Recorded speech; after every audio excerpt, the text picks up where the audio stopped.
It's Monday again, which means it is time to be alone against Nyarlathotep once more. Possibly for the last time. So, last time, we made significant progress in the case. We did day 4, the 6th of November, and we had a breakthrough. Or, I realized a dumb mistake I'd made that I really should have realized sooner. So, let's just summarize the situation so far, as there's a lot going on here, as you can see. So, the situation is that this fine cast of NPCs, which is dwindling nearly day by day, are all friends, or friend is maybe a strong word, are all connected to the recently deceased Edward Lombard. And everyone has been invited to his house for the reading of the will to be beneficiaries of it. And there is one small little caveat in the will, which is that they have to stay for a few days in the house. And he has prepared diversions in that time. There was a Faberge egg hidden in the house, which we found on day 2. There is some other stuff going on in the house, which he has left mysterious hints towards, but has said nothing of certainty. And we have to stay in the house to the end of the 8th of November. So we have to spend 6 days here as like the condition for being beneficiaries of the will. And strange things have begun to happen pretty much immediately. We have learned, as Edward Lombard has an observatory and has left notes there, that there may be a meteor soon to strike the Earth on the 8th of November, in fact. We have learned that the family wealth was made by discovering and trading with a tribe in the Pacific Ocean, I believe it was. And that these islanders were so enamored by Edward Lombard's ancestor that they gave him a precious gem that they had found on their island, under the stipulation that the gem must never be allowed to fall into darkness. We found mysterious standing stones all around the grounds of the Lombard estate, these little like red circles here. And these have been imported, presumably at great expense, from all around the world.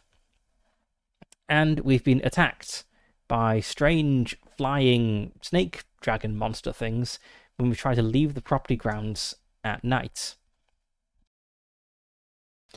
Now, Edward Lombard left a note that we discovered or we were given when we found the Faberge egg, essentially saying that there is some great evil that his family has been struggling against. And that due to some ancient curse or whatnot, he can't tell us the details. He can only provide hints, which is why he has gathered these people to be the beneficiaries of his will, none of whom knew him especially well. He has gathered us all here because he thinks we're the best to solve this problem, to crack this case. But he's only been able to leave indirect hints. That's a pretty common, trope for, like, deal with a devil stories and that sort of thing, right? You can't directly tell anyone what the curse is, but through clues we found that we've got this like sketch here. We'll come back to this in a moment. There is a big safe with a combination to the safe is we've got it somewhere, but anyway, the combination of the safe is represented by a triangle, a square, a circle, and a cross, the same symbols on this sketch here. So I spent quite a lot of time thinking that this line here was this road here. It's got the kind of bit poking in here. Then we have Lombard House, which is where we are. And so I thought that this triangle, square, circle, and plus all represented things in the grounds of Lombard House. And so I spent days searching the grounds of Lombard House looking for what these could be. We found there is a tower over at the western edge of the property here. It is a folly tower, so something constructed just to basically be a piece of decoration. And upon climbing this tower at night and looking down, we saw a number on the ground. So I thought, great, we're on the right track. These symbols correspond to things in the property grounds, and that's where we'll find the numbers. Then we can crack the safe and we can solve the mystery or whatever. But actually, it should have been apparent to me much sooner than it was that these things are not necessarily inside the grounds of Lombard Estates. In fact, the letter says we have to leave the boundary, and that we'll be attacked if we do. And indeed, we have been attacked every time we've left the boundary, so it's kind of obvious what that was, but for some reason I just didn't put two and two together. Anyway, the big breakthrough that we had last session was, so if we look back at this here, we've got a triangle, a square, a circle, and a plus. I was looking at this map and thought, hey, we got a circle over here. And oh look, we got a triangle over here, and the shape of the coast actually matches the shape of the wiggle a lot better than the road does. So we trekked out to the circle. It was indeed a stone circle, and we found the number 8 there. We were attacked by another mysterious snake monster thing. We went out to the triangle and didn't see anything immediately obvious, but upon heading down to the shore, we found a cave. We went into the cave and found a smuggler's base. But inside there, in addition to smugglers, we also found the number 5, revealed by moonlight. We were also attacked by smugglers, but thankfully the police saved us just in time.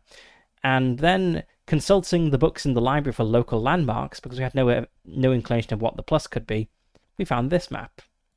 And there is a Lilla cross over here, which I think this is where our last number is going to be.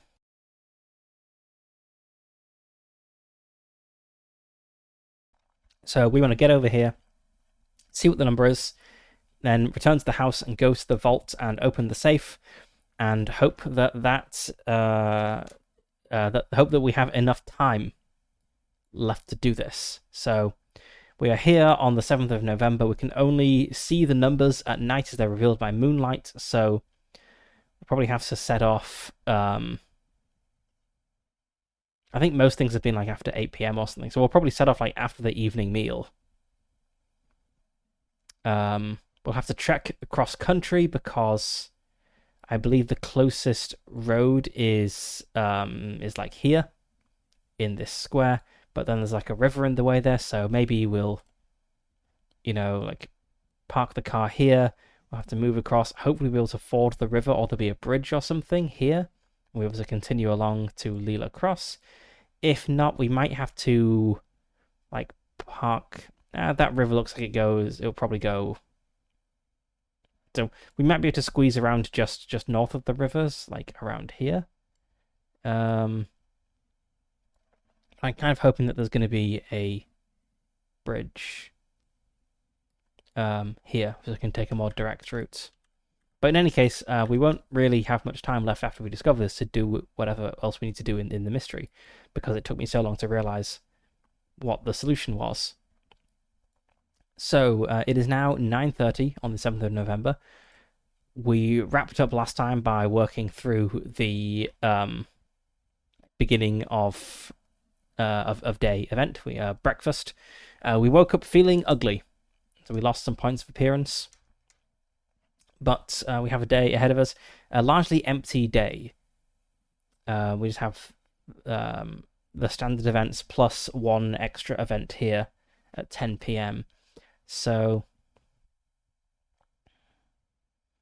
we have a lot of time to kill, and we'll have to be in the house for lunch and the evening meal. So I'm thinking maybe we could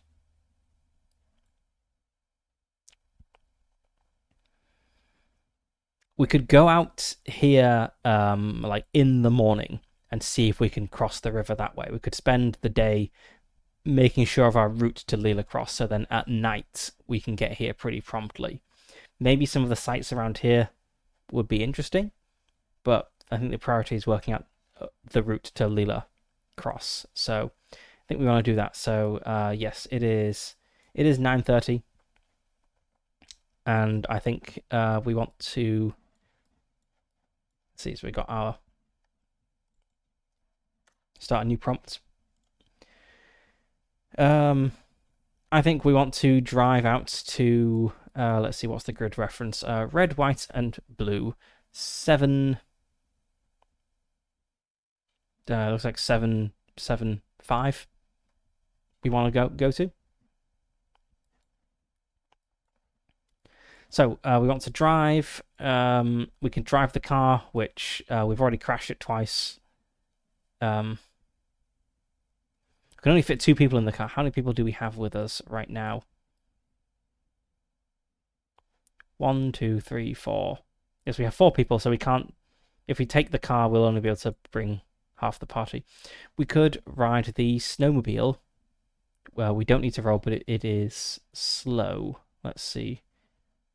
Snowmobile, it takes 4 actions plus 60 minutes, so I think we have time. So let's see. 1, 2, get to 5.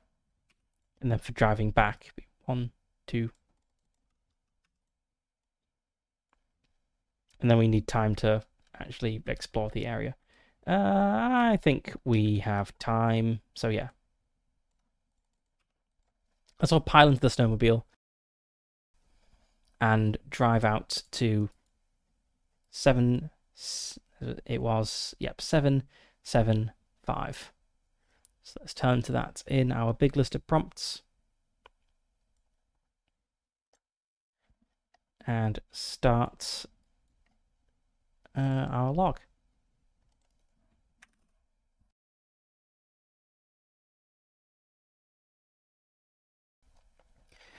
If you drove a vehicle here and this is your first visit, it is. It's 1005. As you drive down the snow-covered lane, you suddenly feel the steering wheel wanting to go to the side. Not just a tendency to track to the side, but a strong force acting upon the wheel. It feels as if there are a pair of unseen hands trying to crash the vehicle. You grasp the controls and fight to keep the vehicle on the road. Okay, realistically the driver would be the one with the best drive auto, so let's see who that is, as they'll be the one making the strength roll. So for drive auto,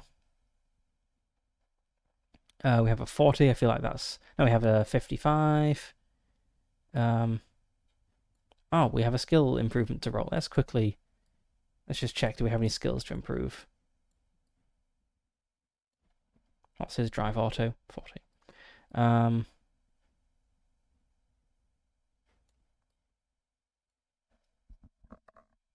Okay, so let's roll the skill improvement for him first. Dr. Sykes. 58, that is indeed a failure, so I will improve that by... is it D10 points we improve it by?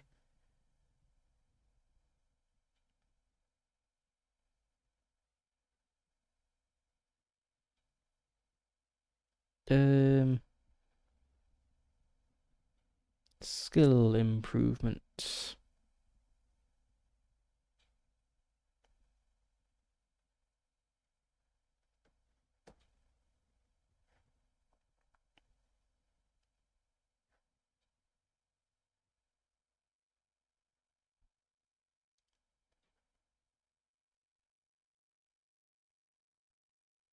I was sure it explained in here.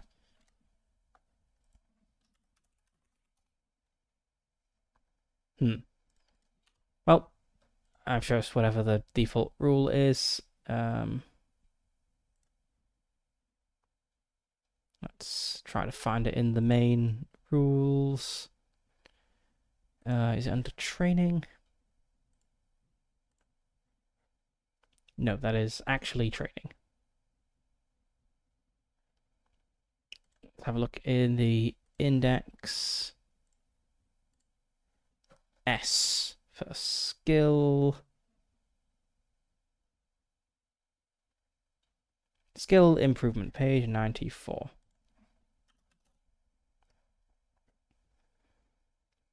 So yes, I have failed the skill roll, which means I get to add... Yes, it is D10. Okay. 9. That's pretty good. So he goes up to 64. Library use.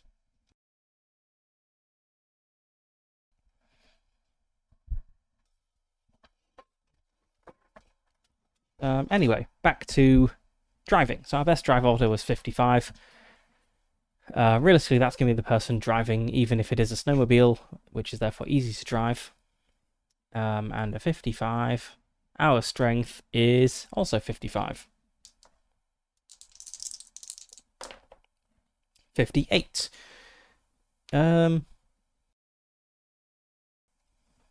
I think I'll spend 3 points of luck to not be pulled off the road by a magical force.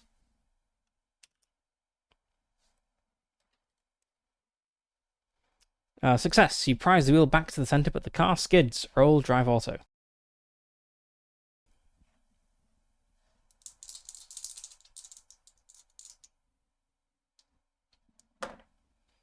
What is that? That's a 67. That's a bit worse.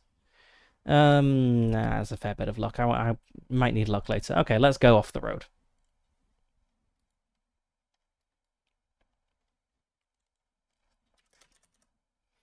You crash into the verge and the climb of the boulder hidden under the snow. The vehicle loses 1d3 build. Ooh, that's pretty bad. Okay, that's 1 point of build. I normally interpret d6s. I know there's multiple ways you can interpret d6s as d3s. I normally read them as like 1, 2, 3, 1, 2, 3. Another way of doing it is reading them as 1, 1, 2, 2, 3, 3. Anyway, so it's lost 1 point of build, so down to 5 build.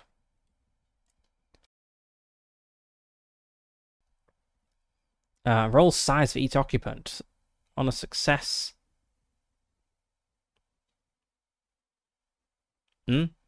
On a success, lose 1 hit point from the impact. On a fail, you manage to avoid injury. That is surely the other way around. You know, if you succeed, you avoid injury. That's how I will interpret this, right? Okay, let's work through these. 65. Yep, she's fine.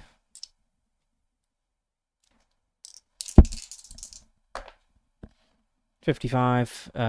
Sure, I'll take 1 hit point of damage. It's not much. Oops. 50. Yep.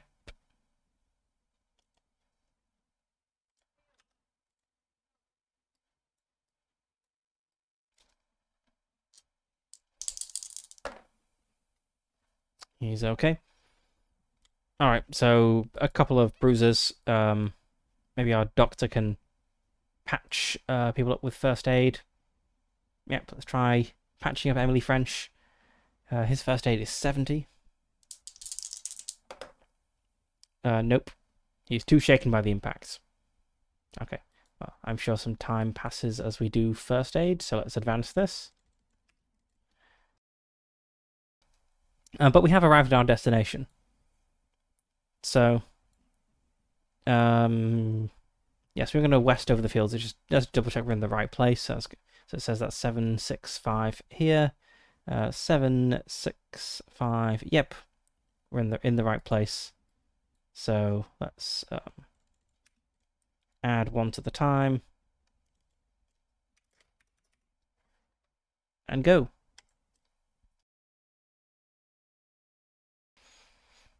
As you navigate the frozen landscape, you negotiate a valley lined with ancient oak trees. You find yourself at a narrow waterway that cascades between the frozen rocks and is seen to enter a deep gorge to the southwest, while a trail climbs out of the valley to the south. If you do not have the witch as an ally, go to 1182. Okay.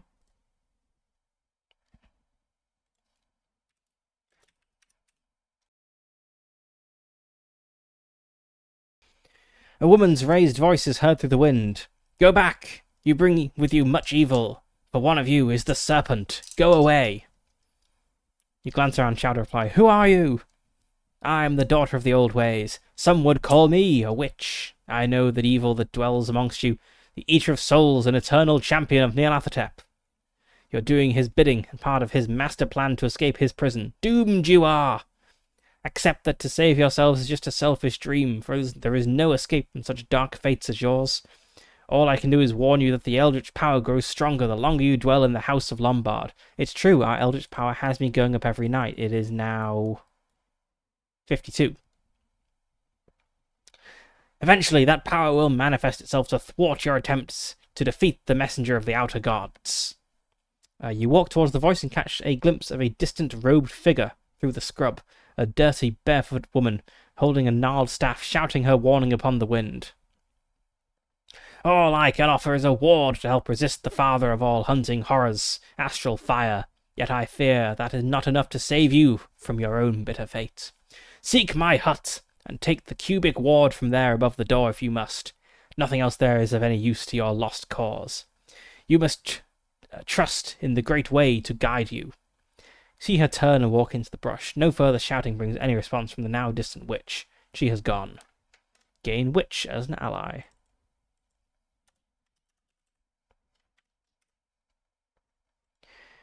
Okay.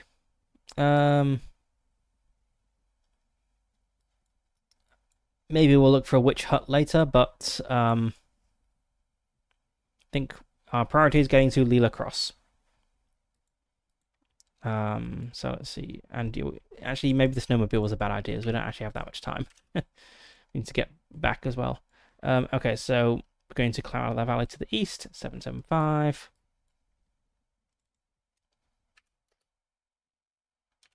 Not the east, the west. So where were we?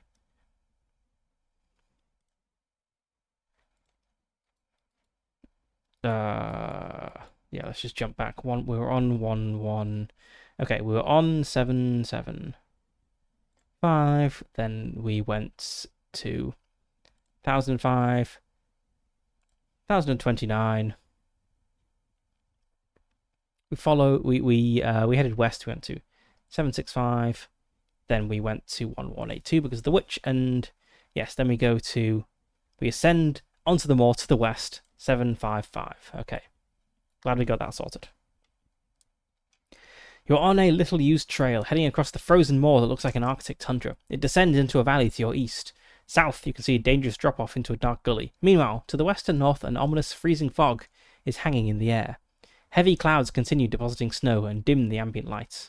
There's a large boulder next to the track with a big crack down it. Looking into the fissure, you see it doesn't go anywhere, but is large enough for a person to squeeze into. And I see there is magic stuff here. Interesting. Let's just keep going west.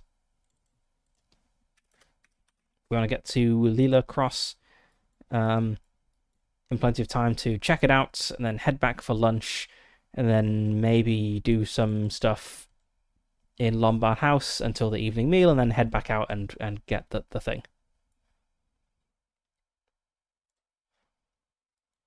And where do we actually want to get to? We're going to 715. So what we're passing the Bloody Beck now. Yeah.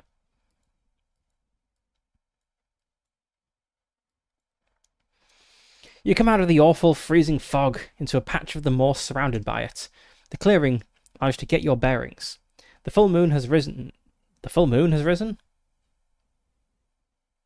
Okay. The full moon has risen through a gap in the clouds early in the morning. The Nyarlathotep is affecting the weather. There is a visible track running parallel to a stream. You notice a lesser used route that seems to head southeast. What is southeast? Up here.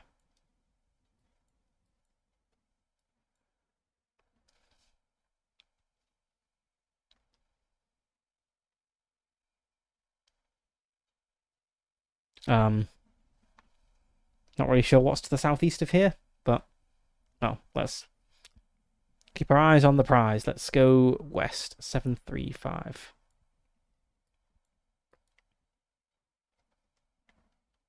Oh, maybe the little patch is the witch's hut. Ooh. Yes, let's just quickly have a look to the southeast. Let's see what's there.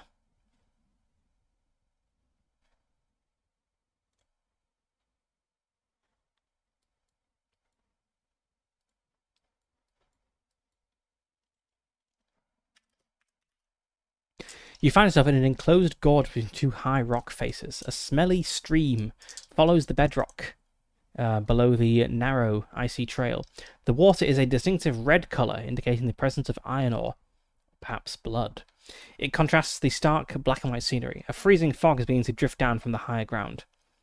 The few twisted oaks that cling to the steep terrain are green with slime and stunted. As you push further along the twisting gully, you spot a shelter up ahead.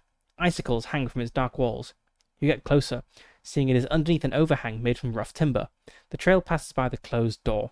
Once at the threshold, you stop to listen, but there is only an ominous silence. You notice a strange symbol, long since scratched into the door. Some type of pentagram made, some sort of pentagram shape with a flaming eye in the center, now black with age. Perhaps it is pagan or occult in nature. It is fitting for such a weird location. You wonder if it is a good idea to go inside. Beyond the hut is an impressive waterfall that can be seen further upstream with what looks like a way up onto the moor.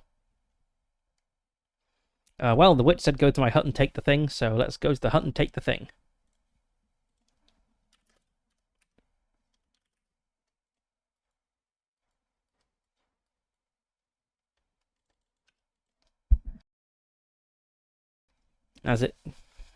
I guess if we run out of time, we have to go back before getting to Leela this morning. It's fine because the route looks pretty. Like the thing I was concerned about was crossing the river, but actually that was easy, so it looks fine. 692. You knock, not lock, knock. You knock, but there is no answer, so you dare push the loosely fitting door ajar. Nothing stirs. Peering inside, see there is no lit fire. You have to use your torch to check for occupancy. It is vacant. You discover a bed, table, and chair in the cramped space. The fire is not lit, but the hearth is still warm. There is a store of dry firewood stacked here by some tin pans. The table seems littered with odd items, from acorns to leaves, pebbles, dried flowers, and parts of animals such as bird feet and deer antlers. Even a black spider is sat in a glass jar. Very strange indeed. Then you come across what seems to be some waxed manuscripts stored in a tube of birch bark. Opening one, you discover it is in a language you cannot read, perhaps Gaelic. Then you notice a small human footprint in the mud by the bed. You decide this must be the home of a hermit, and feel it would be wrong to steal their meagre belongings, so you opt to leave everything as you have found it. Except for a dried field mouse, you get an urge to take him. He could be lucky. Gain dead mouse. Okay.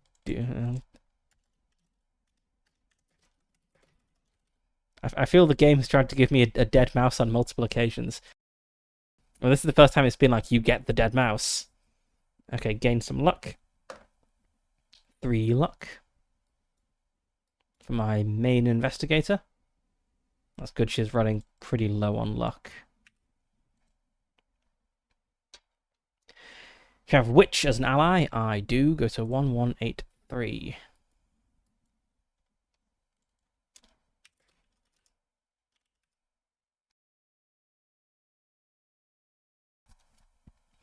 From a conversation with the witch, you know to look for the wooden cube above the door. Indeed, you find it tied to a string hung on a nail. Bringing it down, you inspect the carved cube and see it is inscribed with Celtic-looking symbols that some might call runes. Perhaps they're of Norse origin. You're not sure. The small block of wood has been hardened in a fire and is blackened with charcoal. Deciding to pull the string over your head like a necklace, you wonder if the wild woman is insane. Gain cubic ward.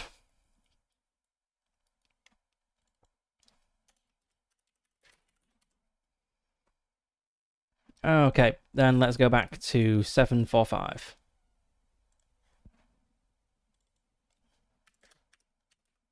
And we'll continue on to 735 from there.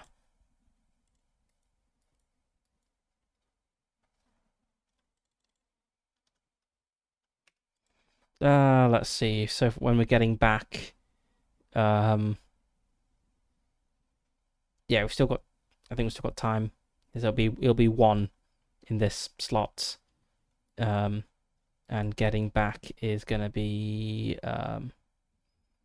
okay. So I've got 2, 3, 4, 5, 6, 7, 8. We'll get back a few minutes late for lunch. It'll be fine. It's okay.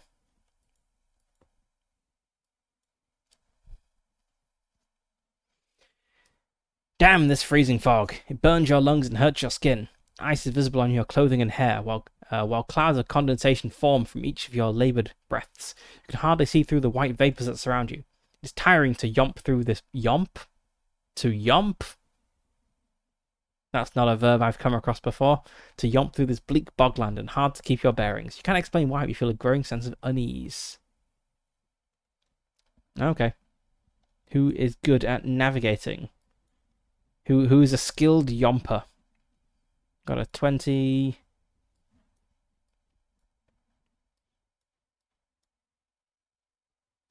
Okay, 20 is our best. Does anyone have any? She's got a compass. That'll be 30 actually. Not feeling great about this. If we get lost, might just need to head home because yeah, wandering around the fog will be too late. 12. We did it. Okay, let's continue west to 725 and bring this up to 6.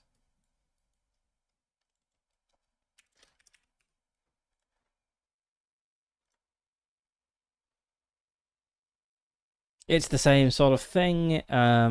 You think you hear the distant bark of a dog, but do not linger. Okay, let's see if we can find our way here. Oh, need to mark navigate for potential skill improvement.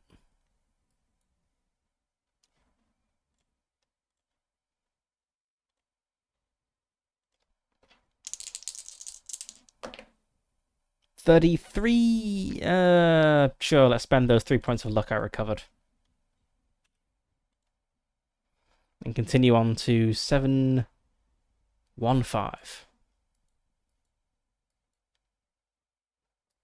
Here we are. So it's traveling back, we'll get to 7 here.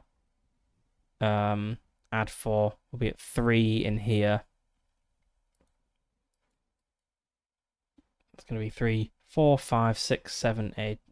Yeah. Need to then get back to the road. So we'll be a few minutes late for lunch.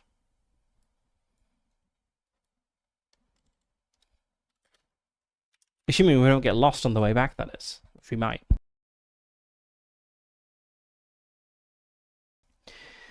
You come to the edge of the bank of freezing fog. In front of you is a high point on the moor beyond a small withered tree. That elevation has an imposing monolith visible at the summit, a dark shape, silhouetted against the stark white background. If it is daylight, it's a 113. The snow continues to fall, causing you to feel somewhat exposed to this vast wilderness. Walking to the stunted black tree, you see the path. Oh, I've had bad experiences with trees in this game so far. See the path leading to the mound and megalith. Once closer, you can see the standing stone of some detailed shape near the top. After walking to the feature, you realize it is a huge stone cross in a Maltese style. While the site itself is probably a burial mound. Examining the cross, you look all over it and find only a carved cross and the letter C. The striking scene is very gothic. Standing on the burial mound by the megalith, you feel far from civilization, or even the nearest road, which is foreshadowing a horrible chase across the misty fields, I'm sure. Snow begins to fall more rapidly now. You know it is time to go. Okay. Let's head back.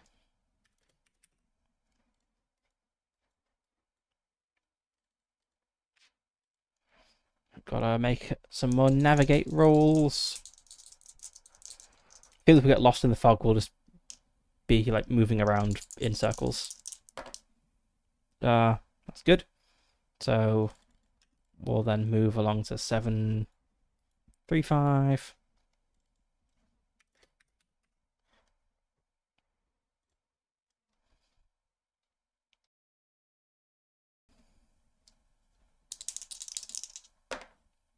Ah, that's a terrible fail. There's no way I can use luck to recover from that, so let's determine where I go randomly. 4. West. I got completely turned around.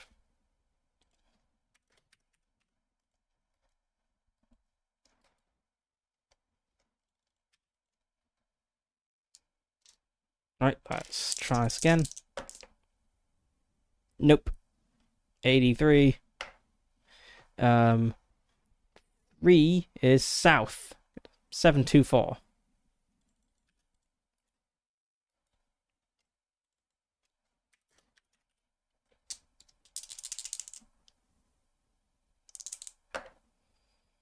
$38. Yeah. Sure. I'll spend 8 points of luck to go east. 734.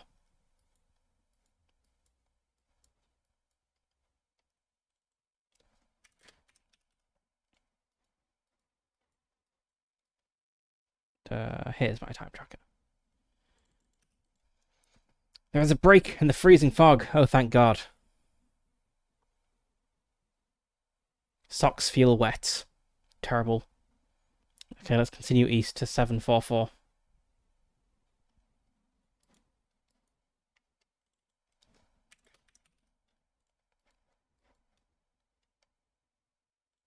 Coming here in the morning was obviously a mistake.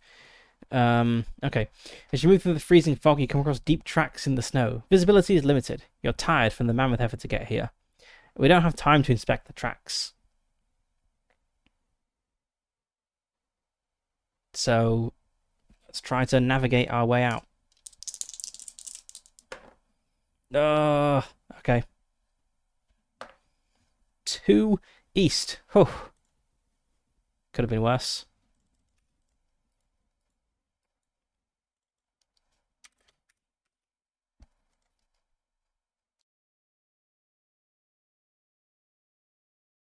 All right, 754. You trudge. Where are we on the map? Let's have a look. 754. So we've like crossed like south of the bloody beck. So we need to go like east, north to get back to the car. You trudge through the thigh-deep snowdrifts and take stock of your location. The freezing fog to your west conceals the terrain, but luckily not to your north or east, where dangerous falls and treacherous rocks come into sight. I can't cross here. I have to go south to 753.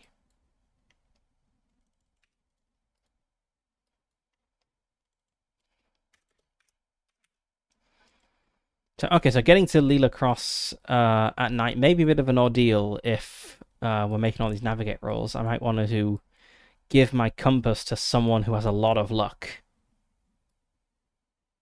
20, 38. No one has a lot of luck.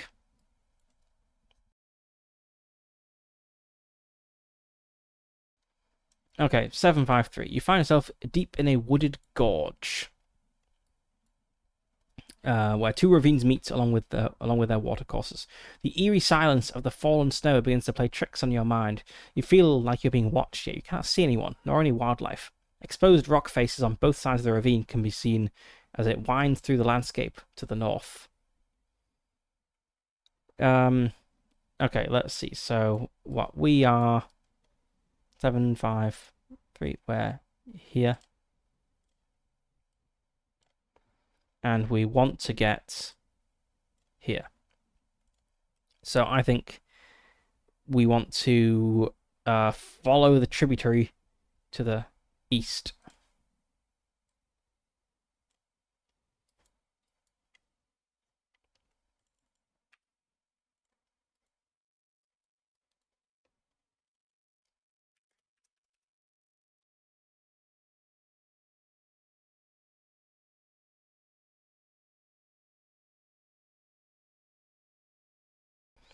The highway passes a stone farm complex, signposted as Castlebeck Farm. The yard is cleared of snowdrifts. Many sheep can be heard in a large barn, while a narrow frozen stream cuts under a culvert and runs through the farmyard down to the west. A light breeze picks up and blows the softly falling flakes from the north. It's hard to make out anything in this flurry.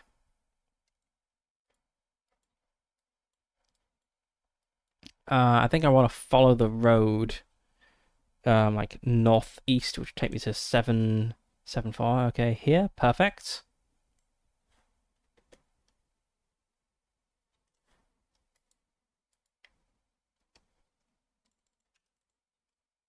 We're now going to be late for lunch.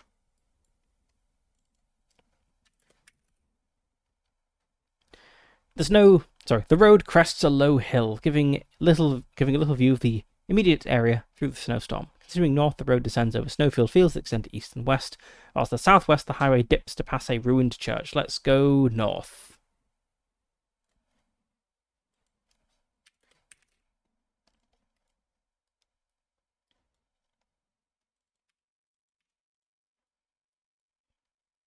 Okay, we've made it back to the car. So look at the driving rules. Can we speed up in the snowmobile?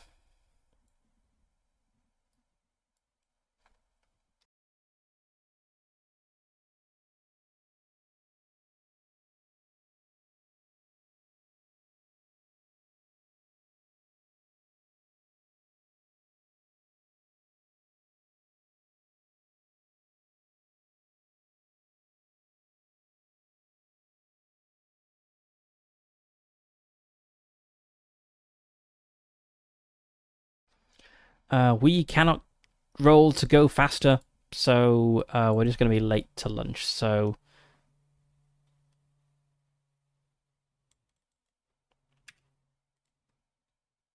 okay, right. So we arrived late to lunch. What was that? 983. Yep. Let's show up like nearly half an hour late and make our apologies. In fact, we're like half the group. That we're 2/3 of the group at this point, so maybe they wouldn't even have started lunch. Yeah, let's go with that. They were waiting for us because they're very polite like that.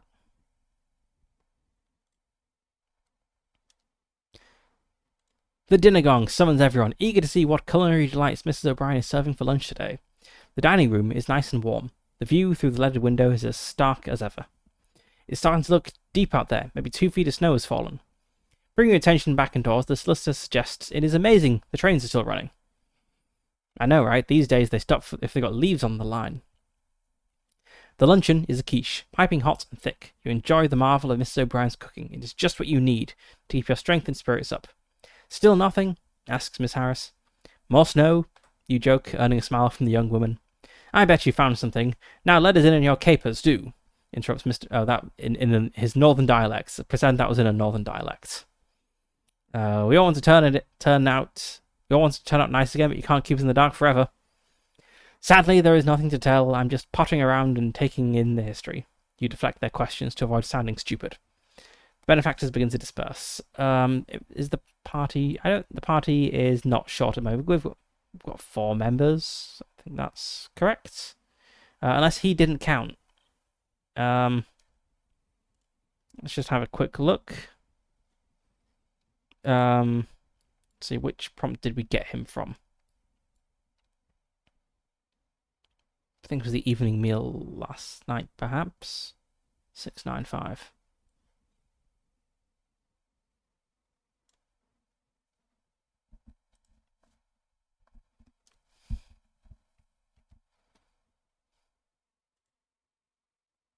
Yes.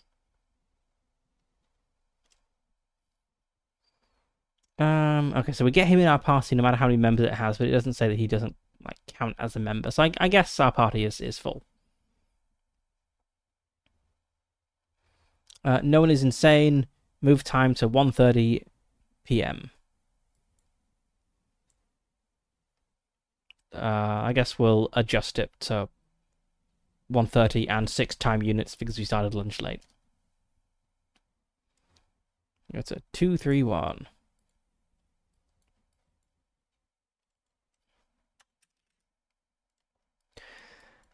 Okay, so there's no point going back to Leela Cross in the middle of the day because we need to be there after night for stuff to happen. But it would be a huge waste of time to just skip ahead to the evening meal. So I think we should do stuff. What can we research in the library? Is there anything of use? Do we have? Did I copy a list of what's in the library?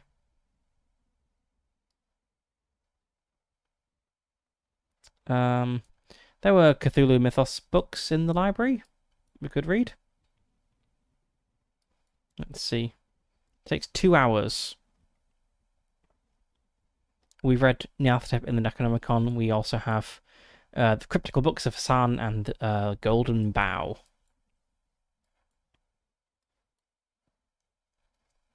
We could read some books in the library. Could be useful.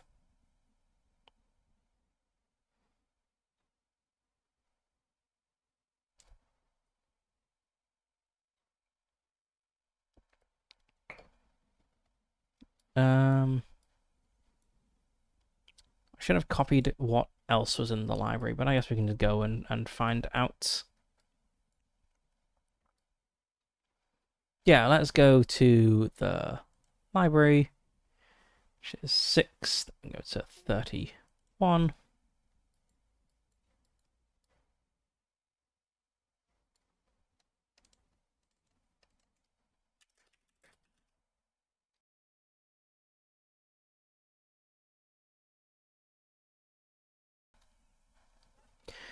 Okay, so... I'm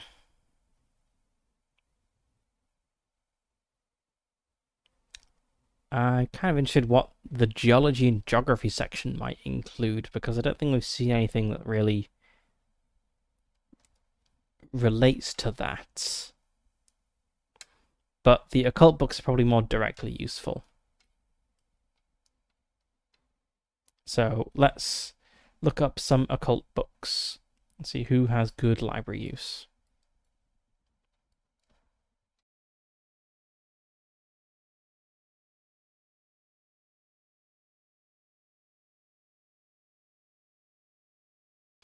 Oh, 75 has to be the best.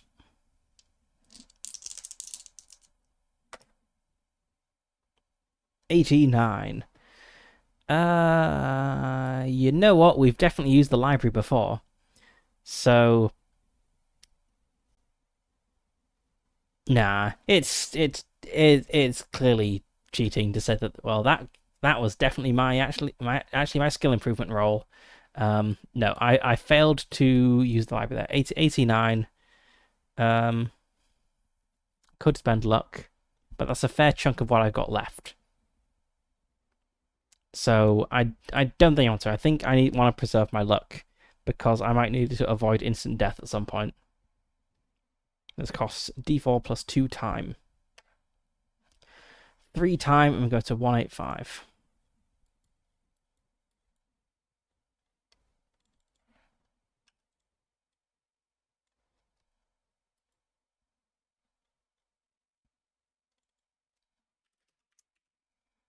Roll luck. That's a success. Go to 208.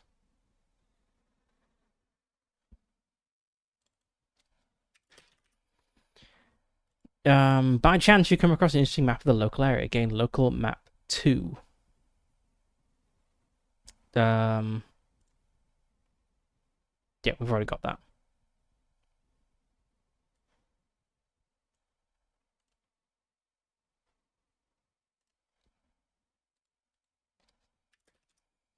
I'll try using the library again.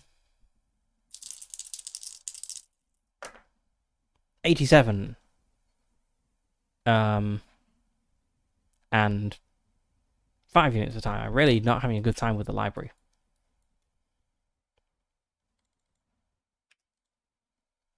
Okay. Well, I guess we go around the loop again. 97. Jeez, this is like the opposite of when I was first making my way through the fog.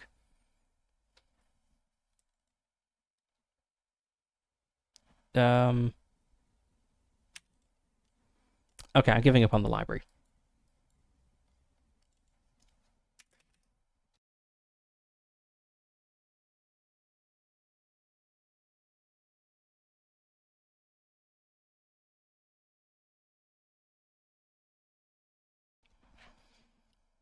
Hmm. Okay, so the library hates me today. Um, go back.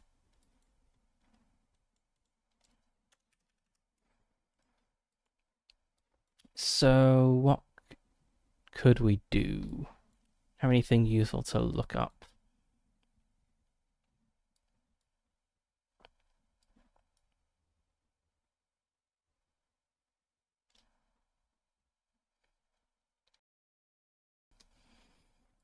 See if the Nyarlathotep book had anything interesting in.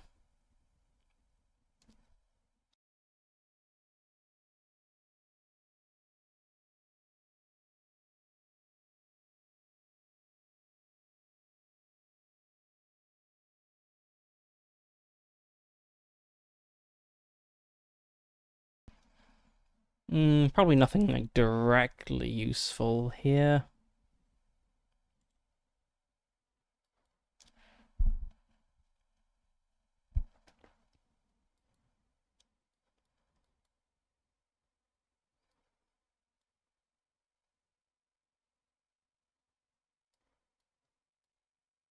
Hmm.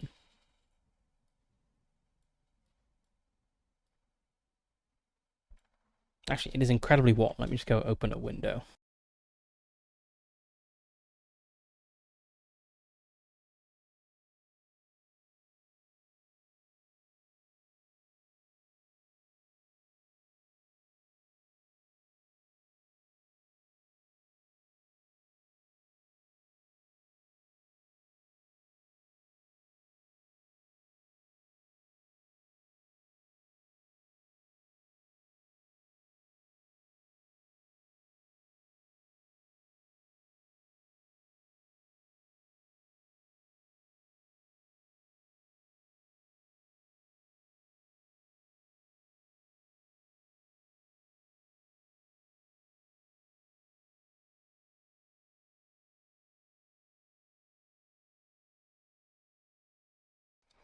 I spent all last week suffering with the lack of heating. Um, and then as soon as the boiler gets fixed, the temperature jumps like 10 degrees and it's really warm. Anyway, okay. So, is there anything worth checking out locally? The three hows were where some druids were buried. Hmm. There's a church down here.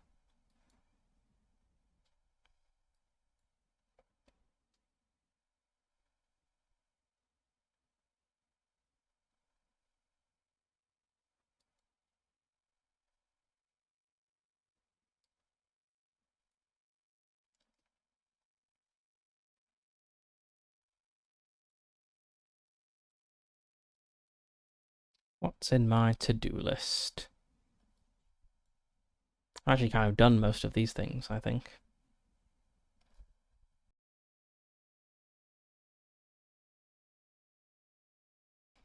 Yeah, there was this red-headed girl who we saw in the snow a couple of times, and we've not seen any other sign of her. Wonder what's up with that.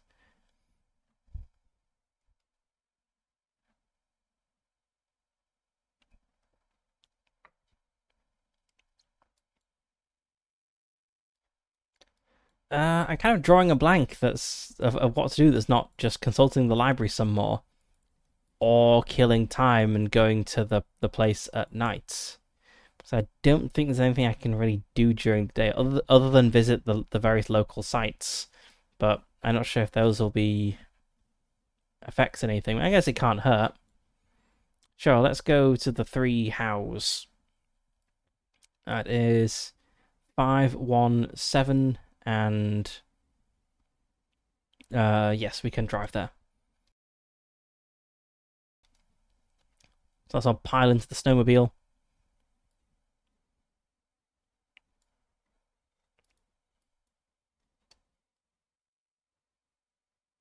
It's on the same map as Lombard House, so this only takes...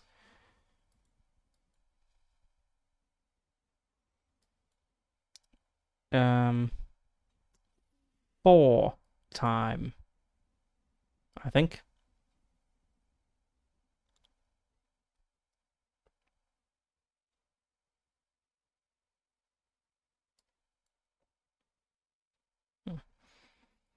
Okay, right. It's 517. 4 time.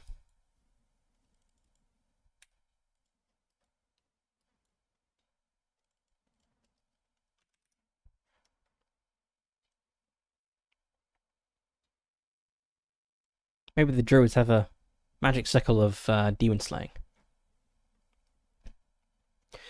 You're on the muddy green lane that cuts through the plantation of saplings to the east. From your location, you can see 3 snow-covered mounds of large proportion. Indeed, they form a triangle. You are near the northernmost burial mound. Snow is falling all around, making it impossible to see more than 100 yards. Let's study the nearby burial mound. 516 is 5-1. I see. Yeah, some of the mounds are just. So we have 1 mound in this square and 2 mounds just to the south. Yeah, makes sense. Let's study the nearby mound.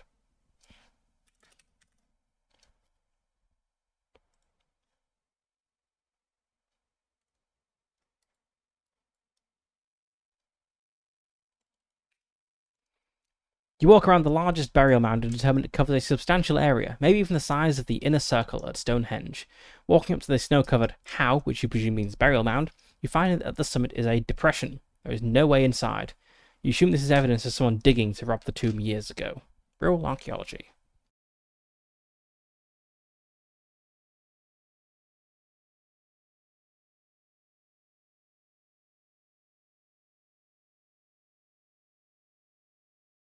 Have a 65 in archaeology. And I got an 80. What's with these dice rolling like 80s and 90s? I'm stumped by this. It's a pile of mud.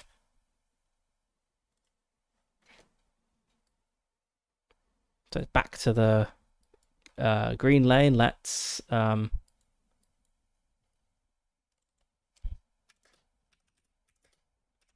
go look at the others.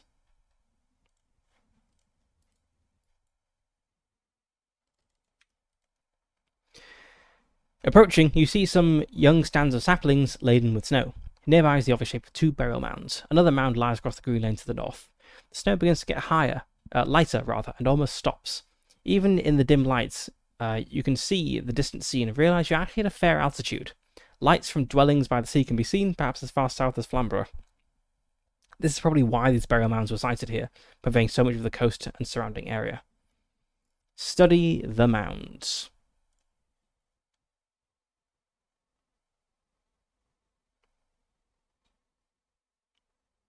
Was it 542? I think it was. My mind totally blanked on that. Let's go click that again. It's 452, not 542. That links to the wrong place.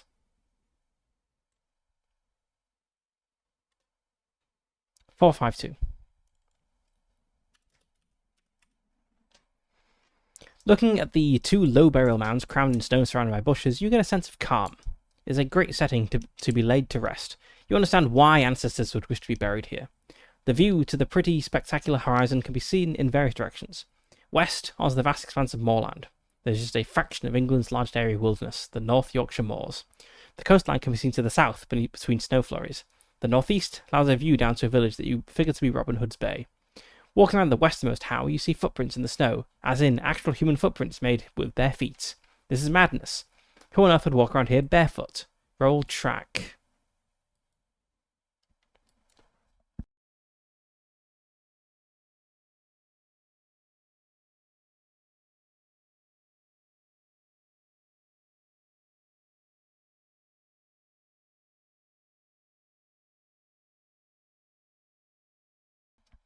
Looks like 65 is our best, which is better than I expected anyone to have, really.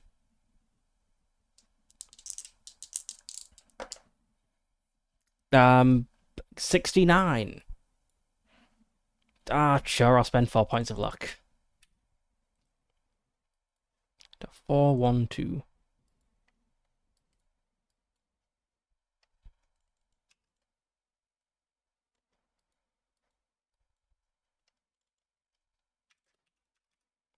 Just a phenomenal sequence of bad rolls.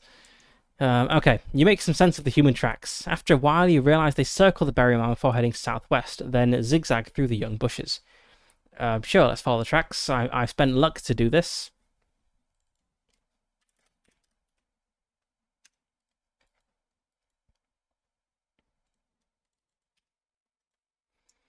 As you move through the area deep in snow, you see a small shelter concealed by a frozen stream.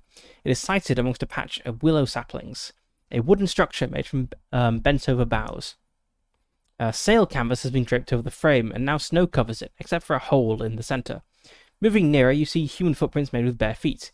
You wonder if some poor soul is living here, but moving closer, you can see that the shelter is empty. No one is around. Inside, you find a fire pit and cooking pot hung on a tripod. There's a small sack of basic hand tools and a bedroll. The fire doesn't look like it's been lit recently. You spot a shiny metal disc hanging from the roof that spins slowly in the wind. There's a picture of an eye scratched upon both sides. One side is open, while the other is pegged close. You can choose to gain the metal disc, although you feel this is a theft from someone who has almost nothing. Yeah, I don't want to steal some poor homeless guy's metal disc. So let's not do that, and let's roll track, which we had a 65 in track. Let's try to follow. Hang on, gonna go back to 779. Is that where we just came from? It's not where we just came from. Okay, let's try to follow the tracks. 75. Nope. Hmm. Um.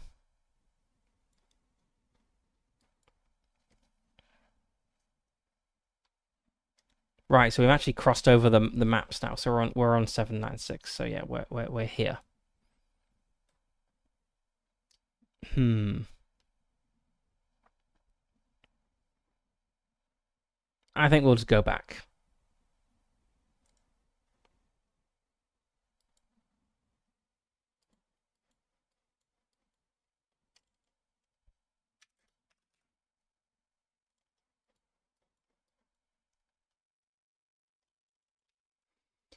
To 515, pressing on you navigates using a hedge line that comes into view. The snow shows no sign of abating. The light is dim, contrasting the white landscape. Visibility is limited. You realize you've come into a bog or stream, masked by the deep snow. Your feet are cold now that they've got wet.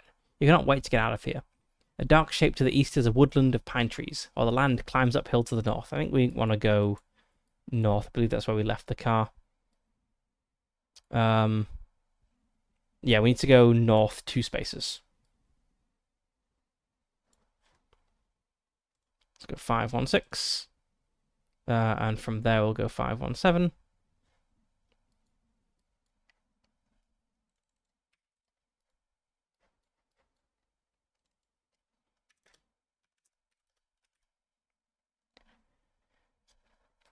And then we'll drive back to the house.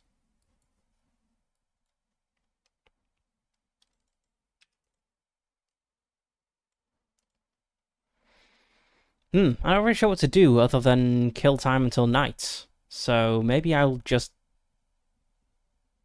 It feels bad killing time when there's so little left. I really don't know what else to do that's not going there at night to get the thing. So yeah, let's just kill time to the evening meal, and then after the evening meal, we will set off to go visit Lila Cross again.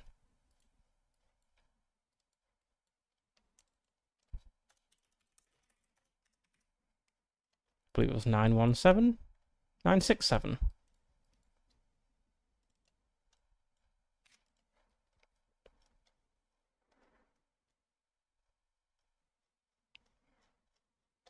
which is here. As the grandfather clock chimes 7, Mrs. O'Brien bangs the gong for what should be the final evening meal before your departure tomorrow. It will be a relief to leave, but you already know you'll miss her cooking. Sitting down, you notice a distinct lack of aroma that normally greets you at these amazing dinners. Once seated, you notice the lack of any platters or dishes amongst the trays of bread. For there is only bread. Every platter is just sliced bread. However, there are 6 bottles of red wine. The solicitor, Mr. Gray, speaks up. I'm afraid this isn't a prank played by the lovely host, Mrs. O'Brien. This is, in fact, an eccentric construction by the late Edward Lombard as part of the will's legal small print. I do apologise, but I always follow everything to the letter. Besides, I've gone up a notch in my trouser belt since arriving, he jokes. You all accept that it is, in fact, time to remember Edward and the Lombard family who had built this amazing estate and house. There is a toast by Kenneth Richardson to Edward's generosity, and everyone raises their glasses. For what you have given to us, we are truly thankful, to Edward and our unexpected inheritance. Some certainly looks to be considering what they might do with their share of the estate, as you do for a moment. Finishing the wine, everyone discusses what a strange experience the stay at Lombard House has been, yet what fantastic people they have spent it with, and how they look forward to seeing each other again sometime. Mrs. Harris says she doubts she'll return in person, as it is too rural for her tastes. Everyone gets up to leave the dining room. If you have Reverend Pashby as an ally, I believe I do. This when he finally shows up to bless the house. 10:43. The doorbell chimes, and promptly, Mrs. O'Brien shows in a familiar face, the Reverend Pashby. He brushes off the snow he has accumulated on his short walk up the road. He shakes your hands and says he's come to bless the house, as promised. My, it is a very dark and wild night tonight. Thank you for taking me in out of the cold, he jokes, warming his hands. Most of the benefactors make their excuses and retire to the sitting room or lounge, leaving just the vicar and you, the party, in the dining room. So most of the benefactors, actually 2 of the benefactors, leave. He notices the remnants of the bread and wine meal. Well, that is an interesting choice for your meal. It is what I was going to ask you to arrange to perform the blessing of the house. Well, I guess that means I can do it today with no further delay. Just then, a sudden gust of wind seemingly hits the house and the dining room window blows open. Snow and squall fill the room before you grab the window, forcing it shut against the gale and lock the handle. Perhaps something doesn't want me to bless and cleanse the house, laughs the clergyman as he picks up his hat from the floor. Moving towards the Greek busts, he says, It is nice to finally make it inside this spectacular manor house. I've heard tell that it is full of antiques and curiosities. He inspects the mysterious landscape painting, which is also a face, through his half-moon glasses. Now this one seems familiar. I've heard tell of this painting from young Miss Brown. She assures me that this painting is actually haunted. She insists it is a woman of my faith and needs my help to pass on into the light. Of course, I don't believe this tale is true, but I'll perform the blessings I promised Miss Brown I would. He fumbles through his pockets and produces his little Bible and a miniature crucifix with a small vial of holy water. Beginning the blessing with a simple prayer, he begins to recite a Latin verse and cast around some holy water. Then he uses the crucifix to tell the devil to come out from the corners of the room where he brandishes the cross. Opening the Bible, he recites a few lines about casting the devil out and blessing the house. You feel some sort of energy in the atmosphere. It's strange, but you're sure it is there, no matter how subtle. Again, the strong wind buffets the window, making it rattle violently, but holding fast. I cast you out by the power of the light, for you are not welcome in this house. Begone, spirits! I cast you out! Then a strange manifestation begins to materialize between the Reverend and the painting. A figure, a woman, appears. Although she is not corporeal, somehow translucent. Wearing a pink, flowing dress, with her hair tied in buns, you think she looks like a noblewoman. The Reverend doesn't cease chanting in Latin, and holds his book in his right hand and crucifix in his left. A breeze starts to whip up the house, despite the window being firmly closed. His religious exorcism continues, and the woman begins to dissolve, or her flesh does. Her face begins to melt like it was made of wax, trapped in an expression of absolute horror. You can see what it would be like to decompose, accelerates into a few seconds, and it is terrifying. Roll sanity.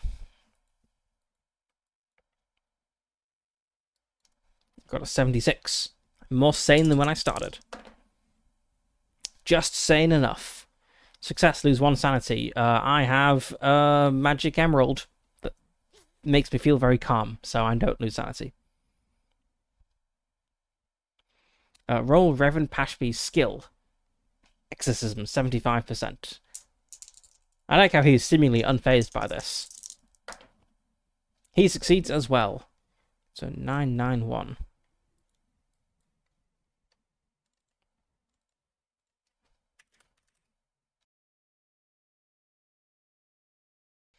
The clergyman doesn't lose his nerve or concentration, even though the spirit begins to hurl insults at him, calling him a coward.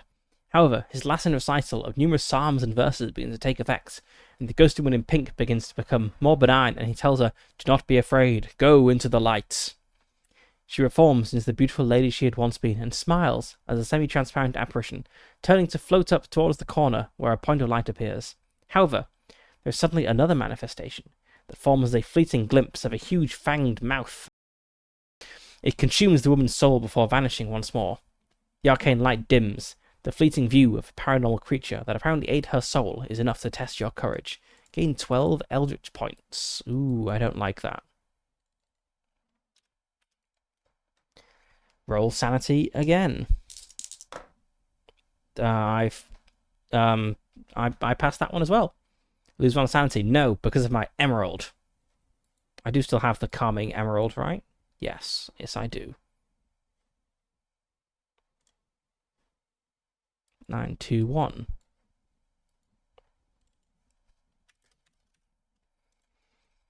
Everyone slumps into a chair, amazed and confounded at what they just witnessed.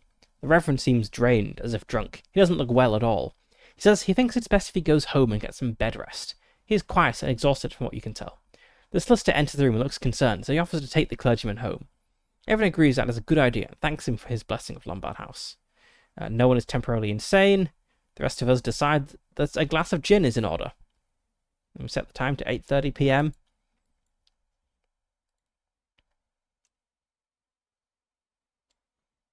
And we don't have much time before the next scheduled event. So let's pile in. Let's not take the snowmobile. Let's pile into the actual car and try to drive out here. So that's going to take a drive auto roll, which we have a skill of, what was it, 55? Yeah, 55. Okay, so I'll pile into the car.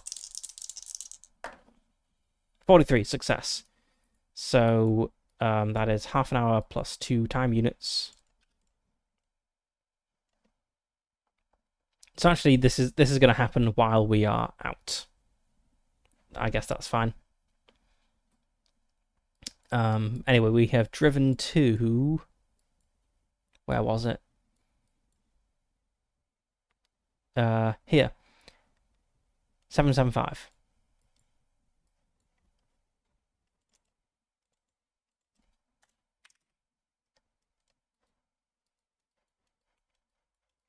So let's try heading west out to 715 again.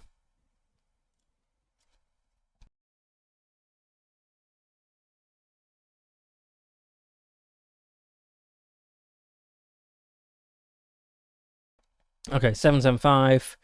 It's not our first visit, so we don't suffer. We can just head west. So 765.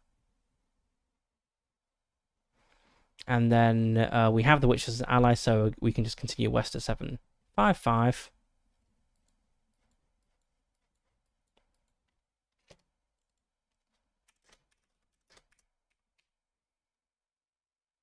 We can go west to 745.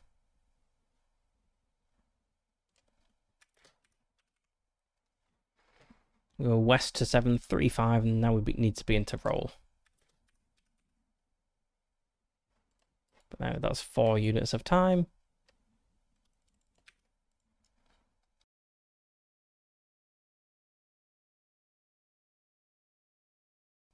Okay, 735. Yes, we need to roll navigation. And I said I was gonna... Yeah, no one's really got good luck, but some people have got better than 2. Who has the best? 38. Okay, let's give the compass to her. So she'll have a 20 navigate, and she has 38 points of luck to spend. Ah, that's... no. 2 east. Back out to 745.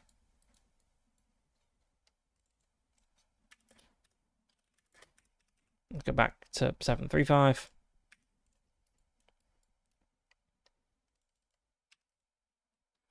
Imagine if I couldn't save the world because I got lost in the fog all night.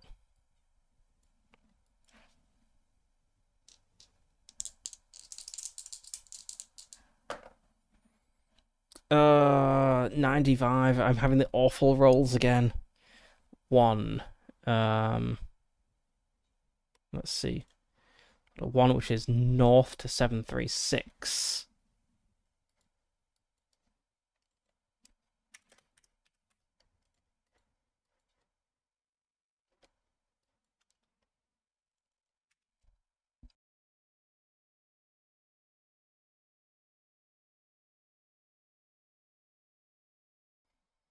Okay, so there's some tracks. I don't want to inspect the tracks. Let's roll navigation and try to proceed. So, yeah, let's keep track of where we are. So what we are, 736. Yep, we're here. 20 navigate. 32. Yes, I'll spend 12 points of luck so that I may go west.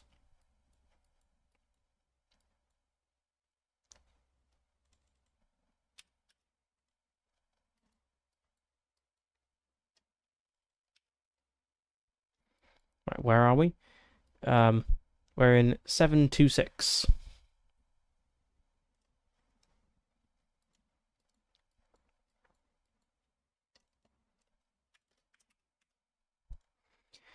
You labor onwards into the freezing fog. Ice crystals fill the air and numb your fingers. Visibility is only 20 yards, so you can easily get lost in the dense mist. Your feet are wet. Okay. We need to go west and then south. 90. No. 2. 726. We go east back to 7. Oh my god.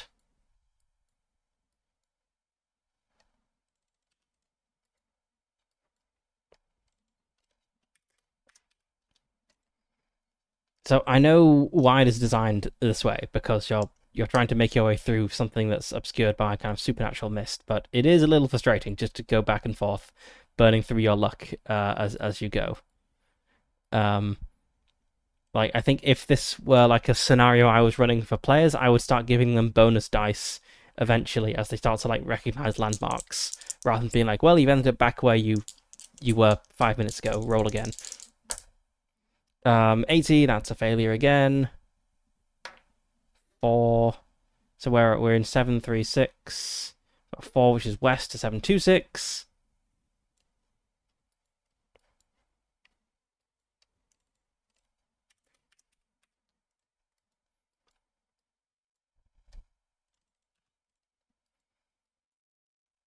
That's with only so there's only one character who's any good at navigating, and he's dead. So it's really hard to make progress here.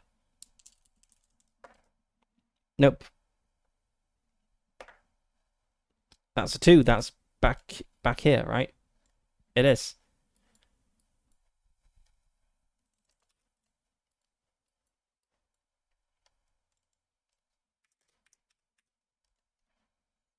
Let's try moving again.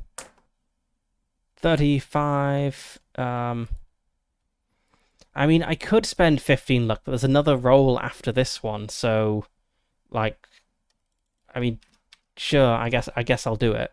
But there's another roll after this one, at least one. I don't know if there's going to be a roll to go south from here.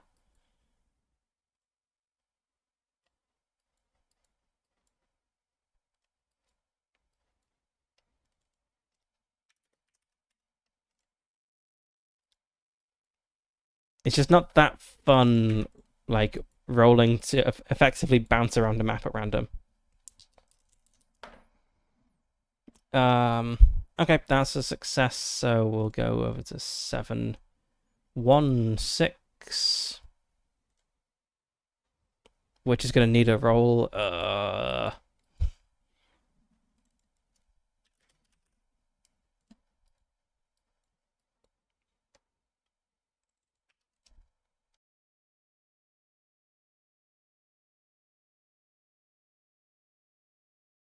Okay, right.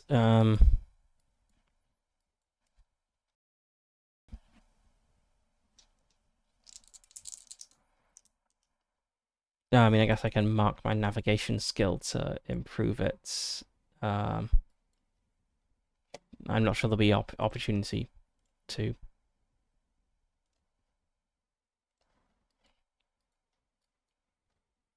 Right, okay, we're in 716 and we want to go south. 29. Do I have 9 points of luck I can spend? I do. Okay, down to 2 luck. I've burned through all of it. I think we're down here.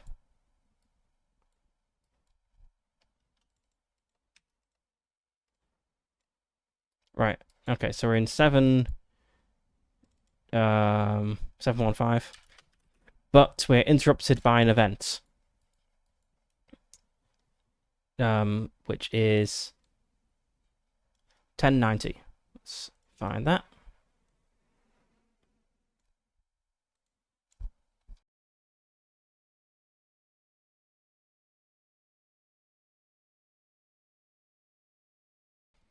Okay. If you are away from these states, go to 1081 as soon as you return. All right.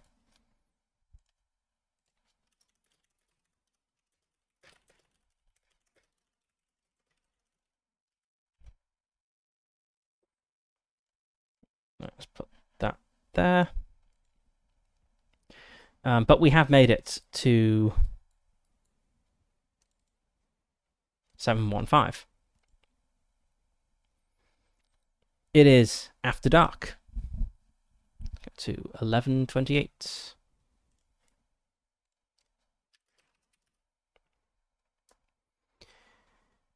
The snow ceases to fall.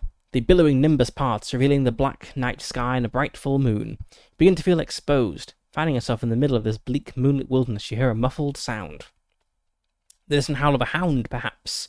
You stop and listen to the silence for a few moments before continuing towards a lone black tree. You hear the guttural howl again, much closer and louder, putting a cold fear into your heart and awakening instincts that have been dormant for generations. It sounds like no dog you've ever heard before and intimidates your mind. What could have really made such a vicious and petrifying sound? Let's roll sanity. That's a success. You find out your fear.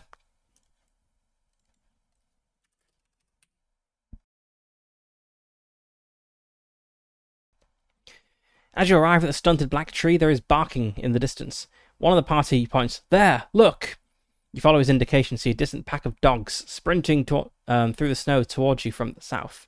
Immediately, you realize you must act fast as the snarling and barks intensify. You sense you're in real peril. You have the major in your party. That's this guy from the past, right? Yeah. Go to 1105.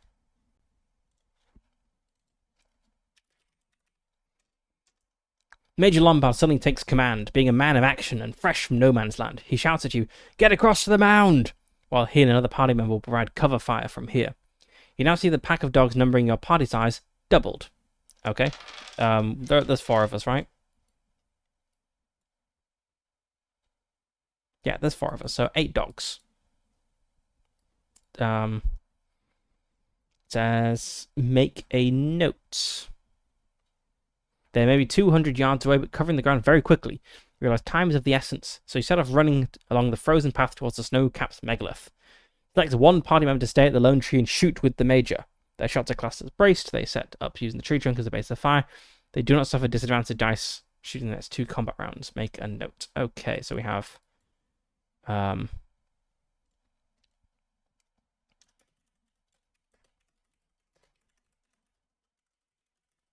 Why is the text box small? Alright, who is good with guns?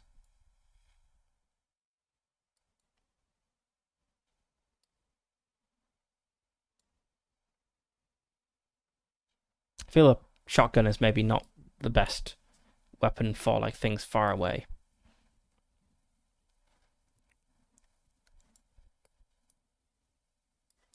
Maybe a... See, confident, that's only 45, 70...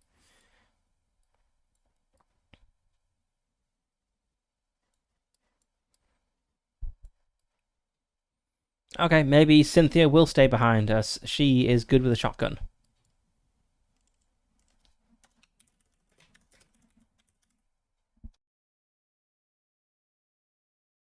Alright.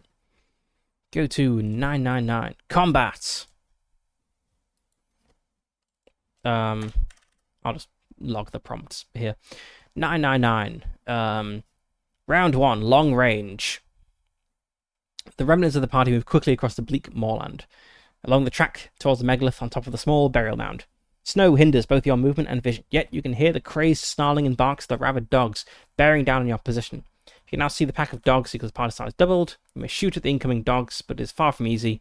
Roll to hit with disadvantage. I do not get disadvantage the first 2 rounds because the major is really good. Okay, and I am braced, so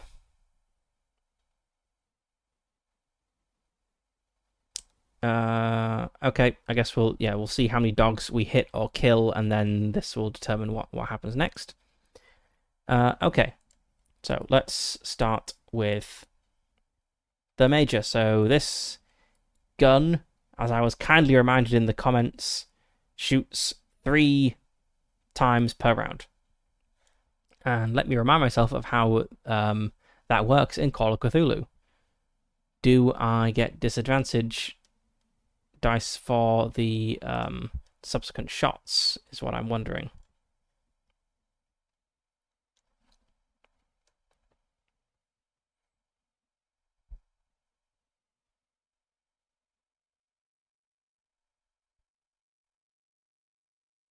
Okay, so it fires 3 bullets. And yep, it's so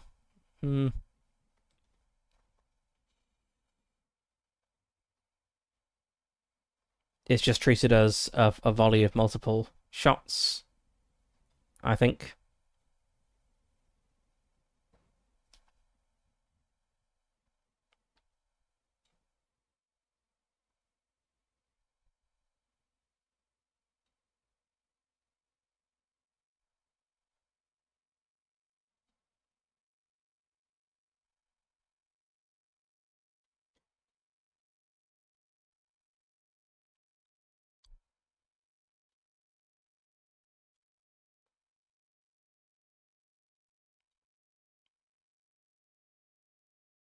All right, let's read this example.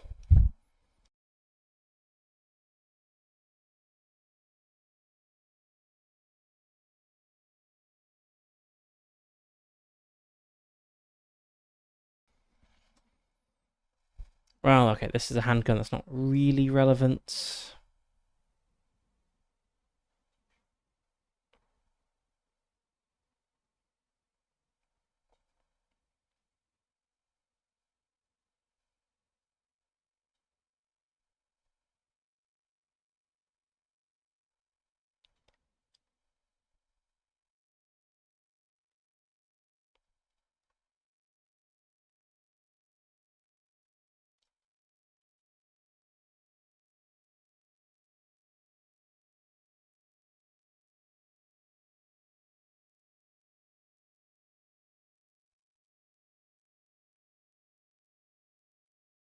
Okay, so the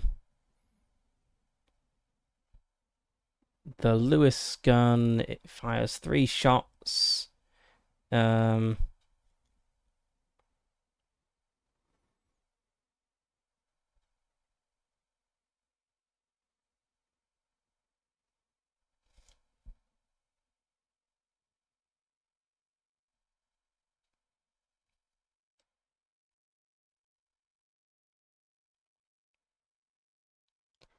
How do I determine how many how many volleys I can?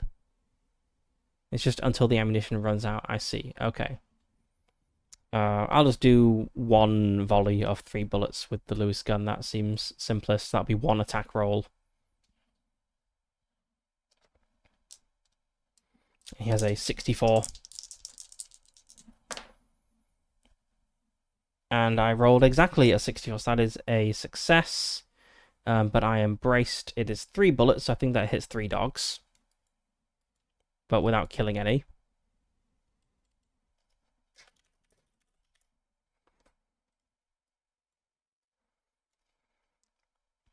And Cynthia is going to roll to hit. I basically never use the like automatic fire weapons in Call of Cthulhu just because they're really complicated. I much prefer the Delta Green approach, which is where like weapons like this just have a percentage chance of killing the target outright, and even if they don't kill the target outright, they deal massive damage. So you don't really need to worry about like different sorts of fire. That's a miss. Okay. She has stayed behind, so I guess she's the one making the intelligence roll. And completely fails.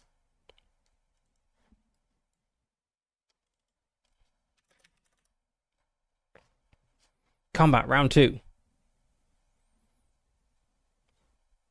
The investigator with the highest move arrives at the mound beneath a megalithic cross. The rest of the party is strung up behind.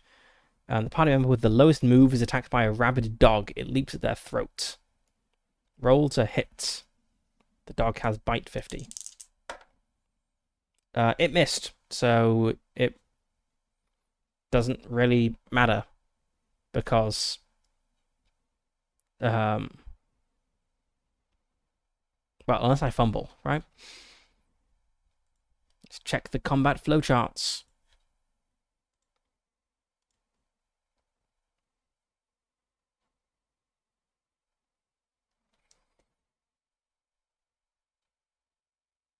Yeah. The dog missed, so it's fine. I don't need to roll dodge. I can shoot.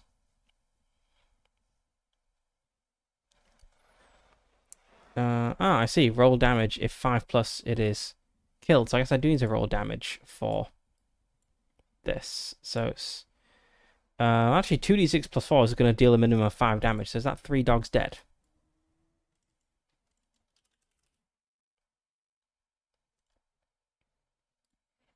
Okay, I'm going to fire another volley of 3 bullets. But completely miss. Cynthia is going to fire her shotgun and get a hard success. That's pretty good. 1 dog is killed.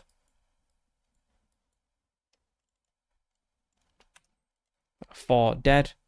If the number of dogs is less than the number of investigators, it is not. It is equal.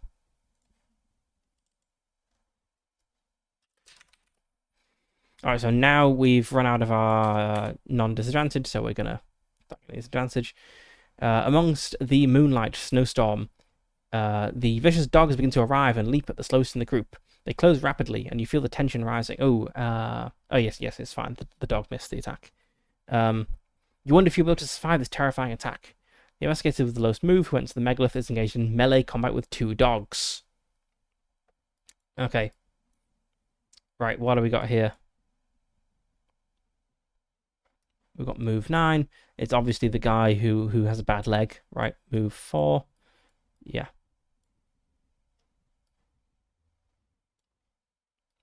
Yep.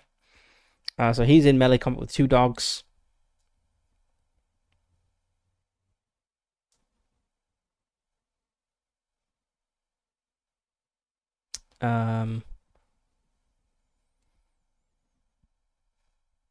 Okay, I can roll 2 hits. Dog number 1 misses. Dog number 2 also misses.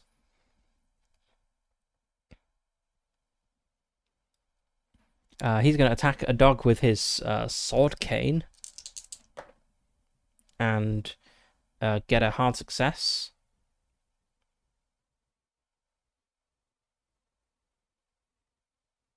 Does the dog have a dodge skill? It doesn't say what the dog's dodge skill is. Oh, I see. It's just opposed rolls. Okay, so the dog missed. The investigator got a better success. So the dog loses. No. So the dog is slain. So 5 dogs are dead, I believe. And then I make another opposed roll for the second dog, but miss. So both fail. Okay, we have one investigator at the mound, so she's going to roll spots hidden at 35. Not great. But succeed. It's a 399.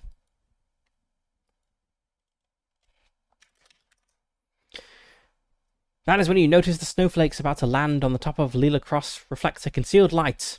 Not the direct light of the full moon, but something from below.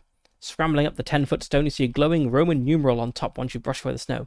It's a numeral 3 for 3. Okay, let's scribble that down here.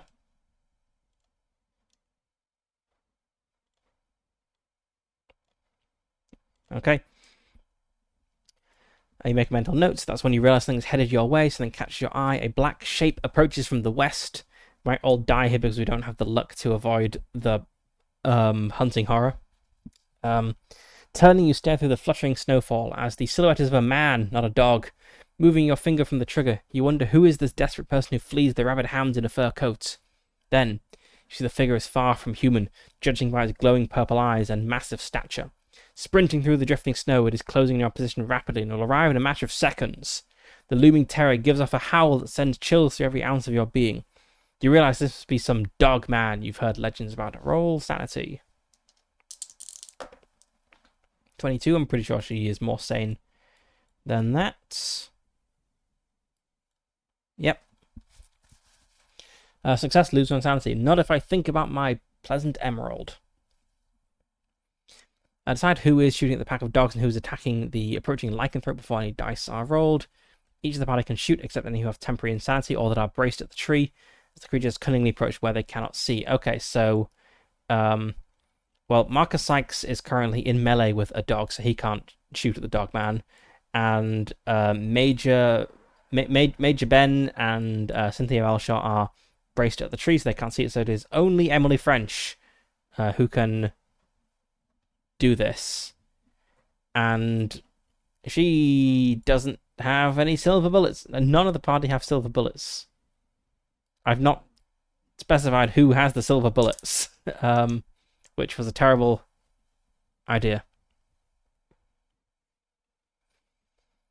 Okay, right, so Emily French is going to try to shoot the werewolf without a silver bullet with her Colt 45.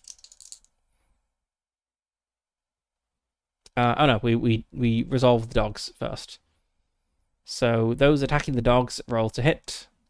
Let's go with a sword. That is a hit with the sword cane.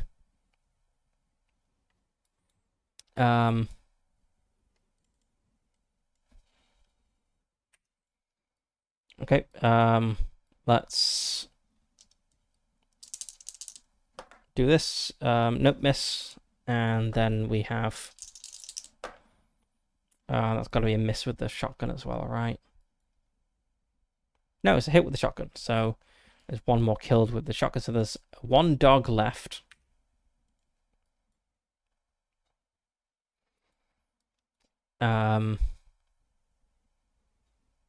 Fail, shot miss, and the investigator is bitten. Lose 1d4 hit points. 2. Okay, I guess Ben Lombard is chased down by a dog.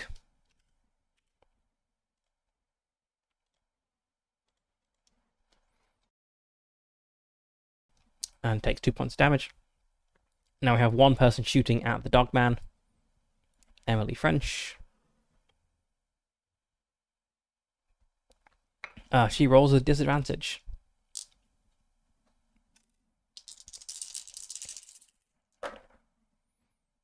That's a miss with the disadvantage.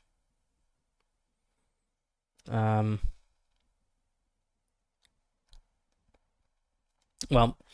it's either going to fail or he dodges, so it really doesn't matter what his dodge is. Dogman. The Dogman of Flixton. He is very strong. Oh dear. Only silver, fire, explosive spells, or magic weapons cause damage to lycanthropes. Anyone with dexterity higher than 59 can attack before the Dogman. See who that is. So Emily French is the only person who can attack before the Dogman. Okay, so I have a bunch of weapons with silver bullets. I should determine who has these weapons. Let's see, Webley revolver with 6 silver bullets.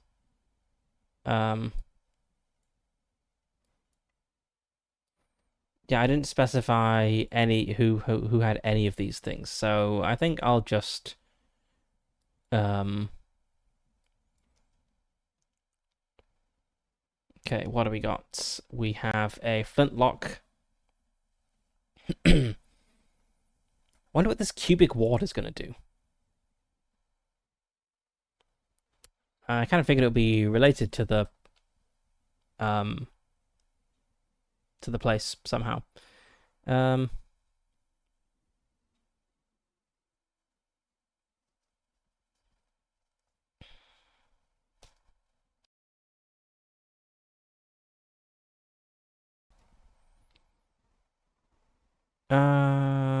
Okay.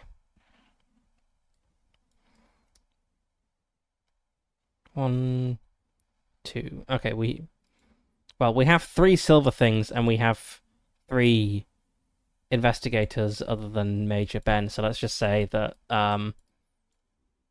okay, who is good with a so what have we got? We've got 2 revolvers, right? A flintlock's a kind of revolver. Oh, it's a handgun, I guess. Who's good with handguns? Because they would have one of them. Okay, Emily French would have one of the. Let's say Emily French has the Webley revolver with 6 silver bullets.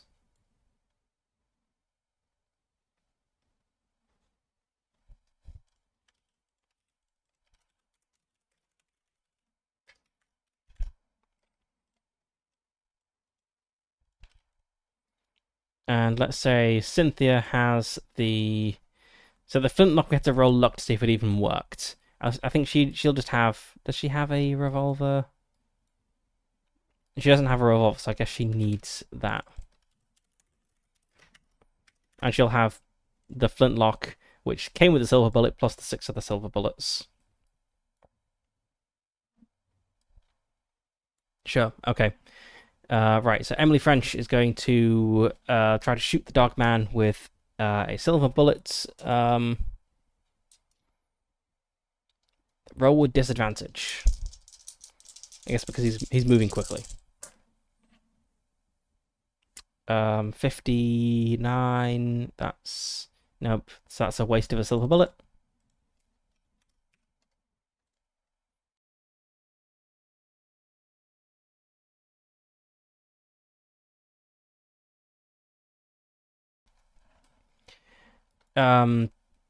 Cynthia and Major Ben can't see him because they're braced at the tree and they're still distracted by a dog.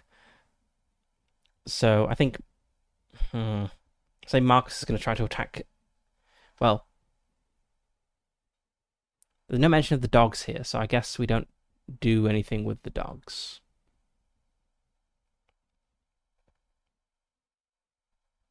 Yeah, okay, I guess the dogman is going to run in and attack the person with the lowest luck, which is almost certainly going to be Emily French, right? Emily French and Cynthia both have 2 luck.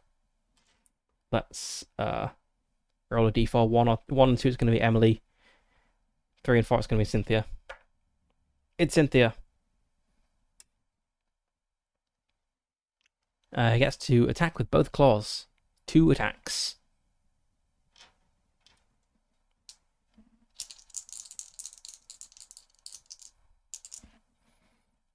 Let's roll all the dice at once. Okay, Dogman got a 24. That is a hard success. Cynthia's dodge. She got a regular success. So the Dogman gets a better success. So that's 1d4 plus 1d6 hit points. And she gains lycanthropy. That's 7 hit points. Lost. That is a major wound.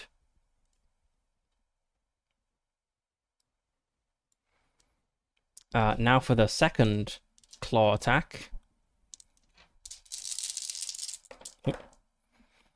He succeeds, and it's almost certain he's going to kill her.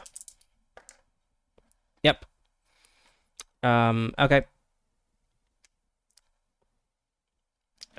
Cynthia is killed by the Dogman.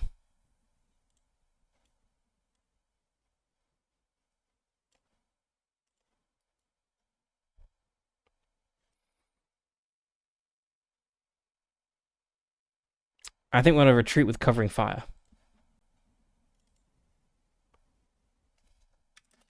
Like, we've got the number. You set off running away from the deadly monster to the east. The snow doesn't let up, and your laboured breathing produces clouds of condensing fog behind you. Your heart is racing as you feel your life hangs in the balance. You push your burning muscles to power through deep snow. Your life depends on it. We've not stunned the Dogman. So he attacks the investigator with the lowest move, which is Marcus Sykes. However, the fastest pair of investigators provide cover. So the two bottom members with the highest move gets a shoot at the Dogman. So who has the best move? Oh, we have 9. Oh, we only have 3 people left. Right, yeah. So our 2 gun people get to shoot at the Dogman. So Emily French is going to attack him with a silver bullet.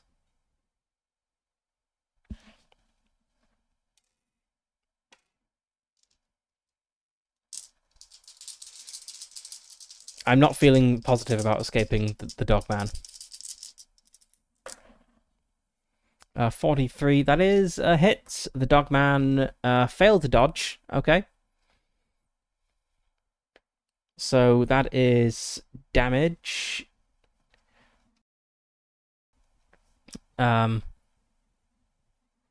Okay, so Webley Revolver, I'm going to assume it's the same as the Colt 45, so D10 plus 2.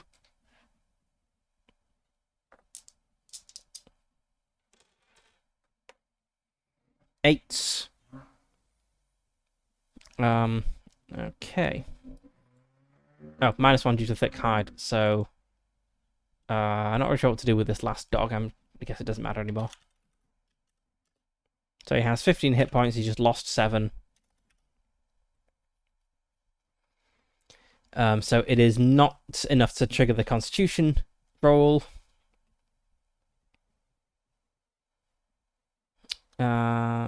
Okay. Right, then Major Ben Lombard gets to fire with... Hang on, I didn't roll the disadvantage.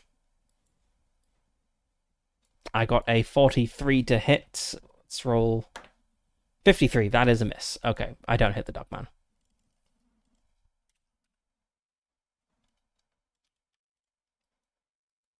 So instead, I waste another bullet. Ben Lombard misses.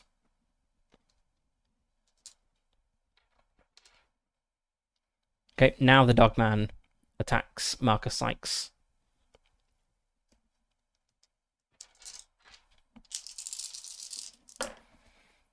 Dogman hits. No, Dogman misses.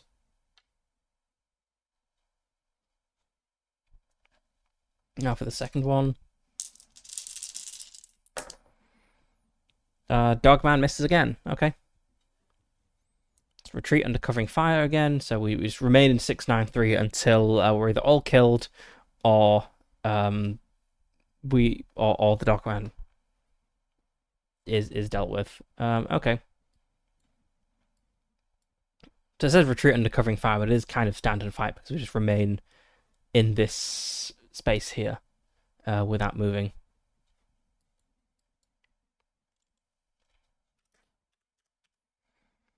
Okay, I'm going to try using a silver bullet again.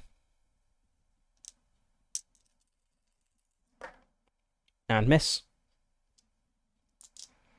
Now for the other attack, 33.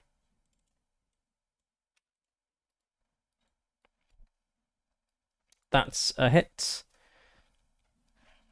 I don't have any luck, so I can't make it into a hard success. That's unfortunate. Okay, so regular success with the loose gun, and yep, an extreme success on the dodge. So Dogman dodges.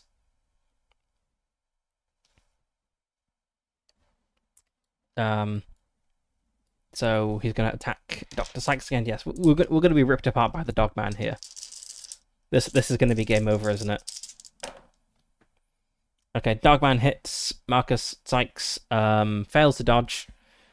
Dogman got, was it a 39? That's just a regular success, but that's 1d4 plus 1d6.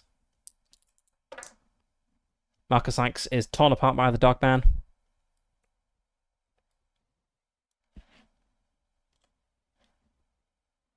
And doesn't have enough luck to avoid that. So we're down to 2 characters.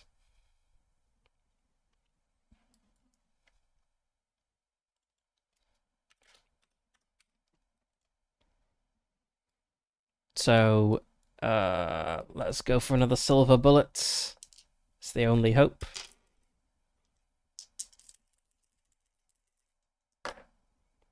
Nope. That's a miss. And the... what's it called? Also a miss. Okay, who's the Dogman attacking now? We got a 9 and an 8. Okay, the Dogman is attacking Ben Lombard.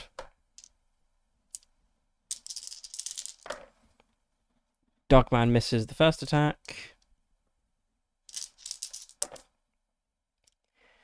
And doesn't quite get an extreme success, which is good. But he does deal d6 plus d4 damage. 10 damage. Ben Lombard is dead.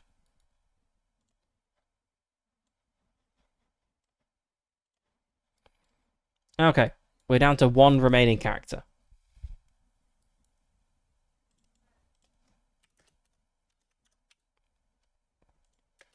We've not been able to hit the Dogman once so far. Right, okay, Emily French is going to use her silver bullets. And that's hits. Just a regular success. I don't have the luck to make it into a hard success. Dogman dodges. 36. Yep, it just misses the Dogman. So Dogman gets to attack. Misses. Misses. Next round.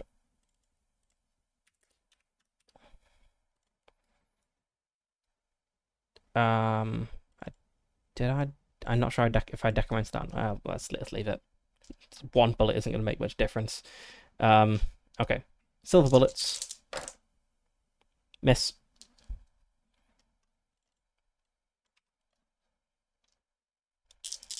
Dogman. Miss. Hits. 5 damage.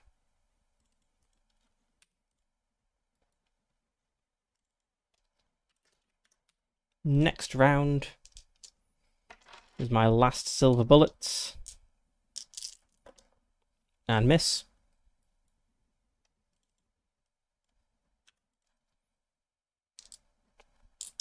Dogman. Miss. Miss.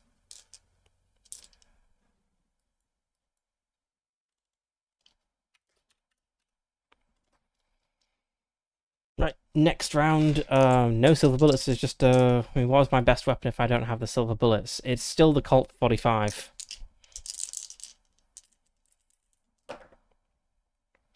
Miss. Dogman hits.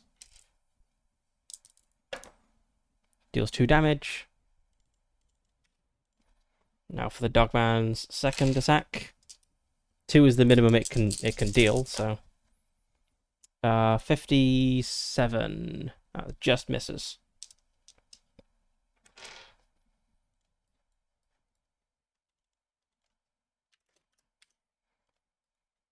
Okay.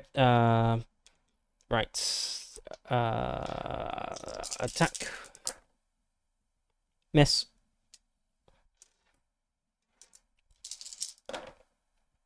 Dogman misses. Dogman hits for, well, at least 2 damage. But 9 damage. Emily French is torn apart by the Dogman. That is game over, as the only 2 other characters are not present. They were never recruited into the party. Okay, everyone is dead. Where do we go from here?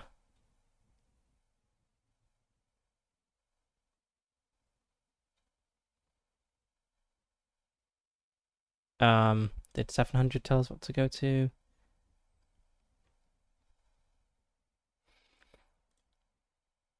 All investigators are killed.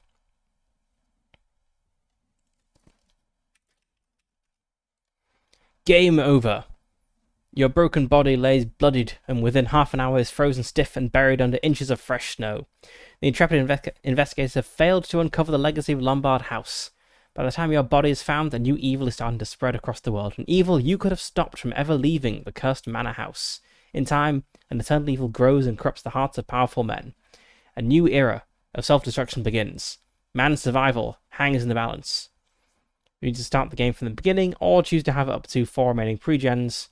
Populate a new party. They'll find your notebooks and gear before continuing the adventure. Set time for tomorrow, 9 a.m. tomorrow, and go to the indicated entrance. So I guess I could just continue with the 2 remaining characters, though.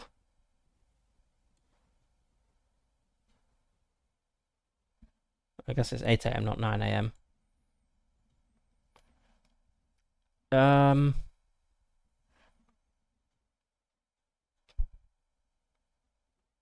But they'll need to come out here and find, like, even if I diligently wrote everything down in notebooks, they need to come out here and find my body and get my notebook. Where are we, actually? Well, I think we're probably still in here.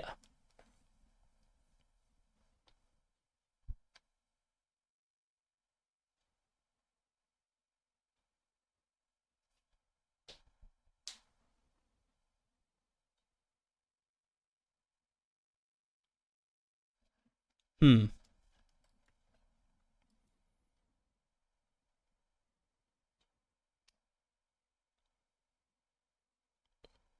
Well, I think it's game over. I feel like saying the remaining 2 characters wake up in the morning and, like, everyone didn't, like, no one came home last night. Let's go break into their room, and then it turns out we've left a note saying, I'm going to go to Leela Cross, where I'm going to find the last clue needed to open the vault and do the thing to save the world. I think we're just dead. It's game over. So we nearly made it, but we didn't.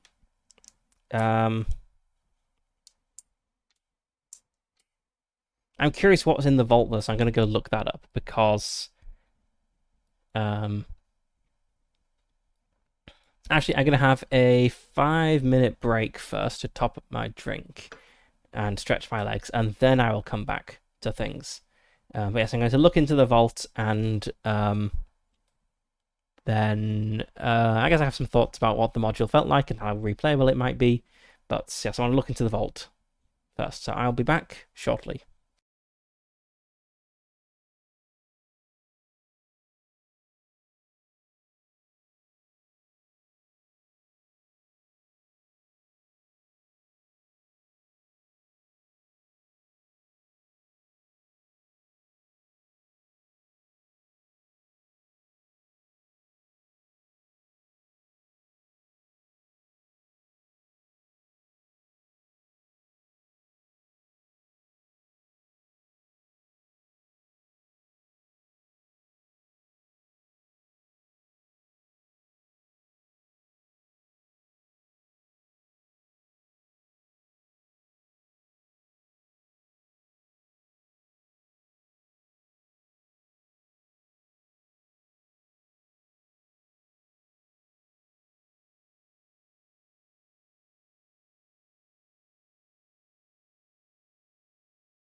Okay.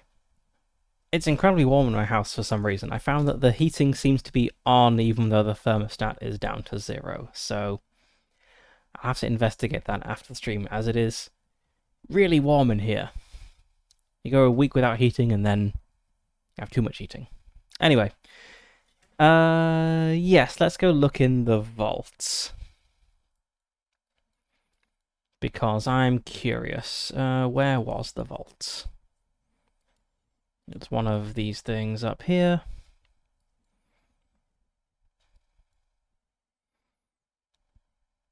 Okay, 603.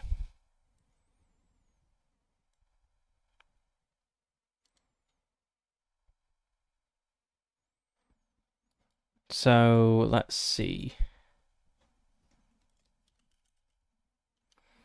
The code for the vault should be cross times circle times square times... Yeah, it's just all the multiplied together by... and then multiplied by 2. Which is 960.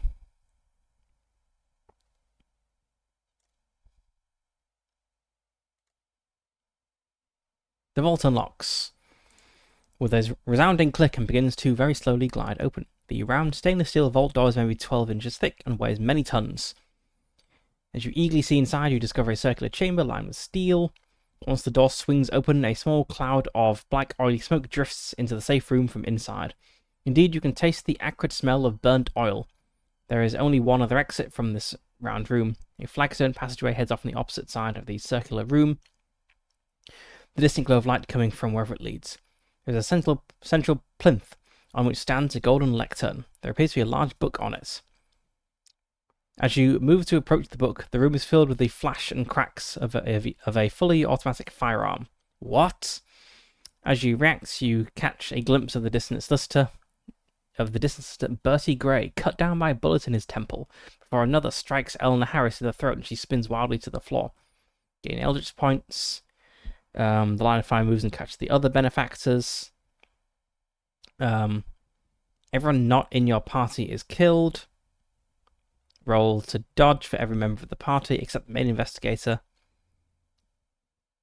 Do we have Mr. Bryan as an ally? I don't think we do. Nope. Anyone who's killed adds half their magic points to the Eldritch points. Mr. Bryan is killed. And the murderer is Kenneth Richardson. I knew there was something up with him.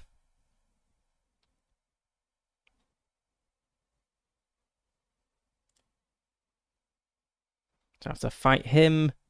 Let's see what happens if we win.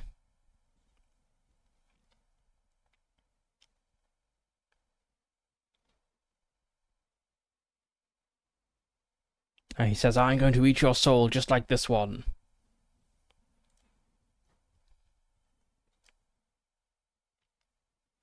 The book is the Necronomicon. If you have a book key, I've not found a book key.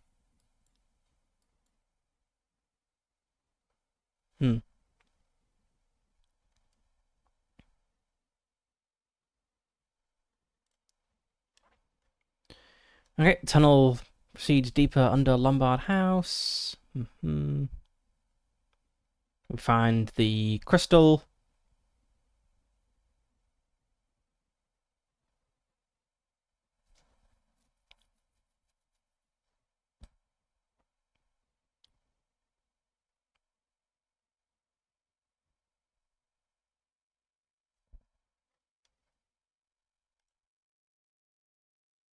We fight the father of all hunting horrors, which is a giant monster.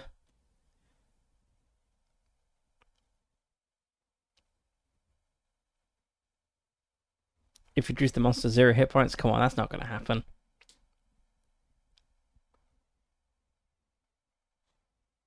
It has 32 hit points. Anyway.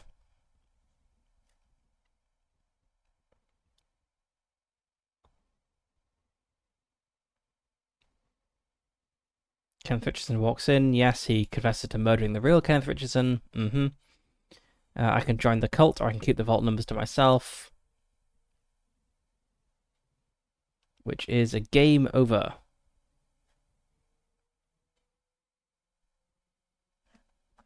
Let's see, where was I?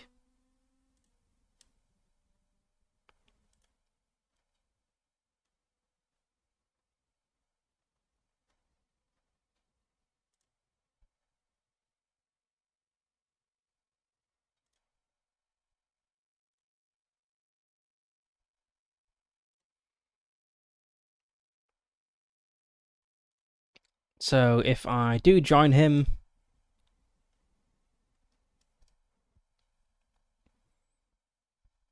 mhm, I find the black gemstone. Horrible monster is there. That's also game over.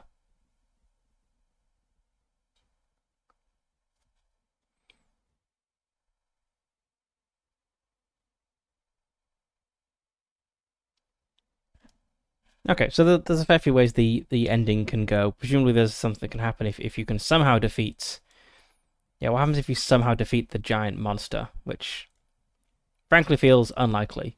Where was it, actually? 960, 1094, 1007, 1054, 1041, 938. So if you reduce the monster to 0 hit points, the Cosmic Horror is slain.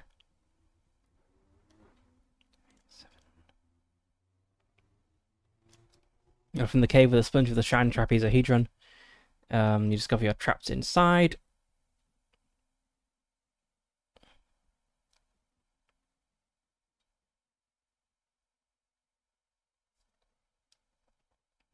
$62. You can cast some magic, go step through a gate. It brings us out into the sea. And Damien Green can save us. Otherwise, we potentially drown.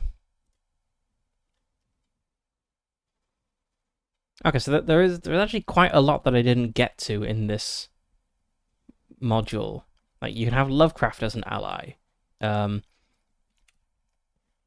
But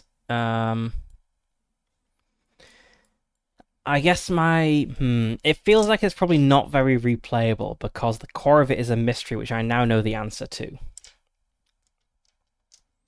Like, obviously it would kind of be metagaming just to go straight to the vault on day one and enter the code. And you can't actually do that anyway because you don't have the key. But like I know exactly like where to go on which days to get the numbers. So I could be ready to open the vaults as soon as it's like on the earliest opportunity. So yeah, I feel the fact that it's a mystery and I now know the solution to the mystery means it's not very replayable, even though there is a lot there that I didn't get to see. I also feel that there is quite a lot of combat in this module, which is pretty hard, as combat in Call of Cthulhu is pretty brutal. You know, I could have saved more characters if I remembered the luck rule more. Like, I could have saved these two characters at least. And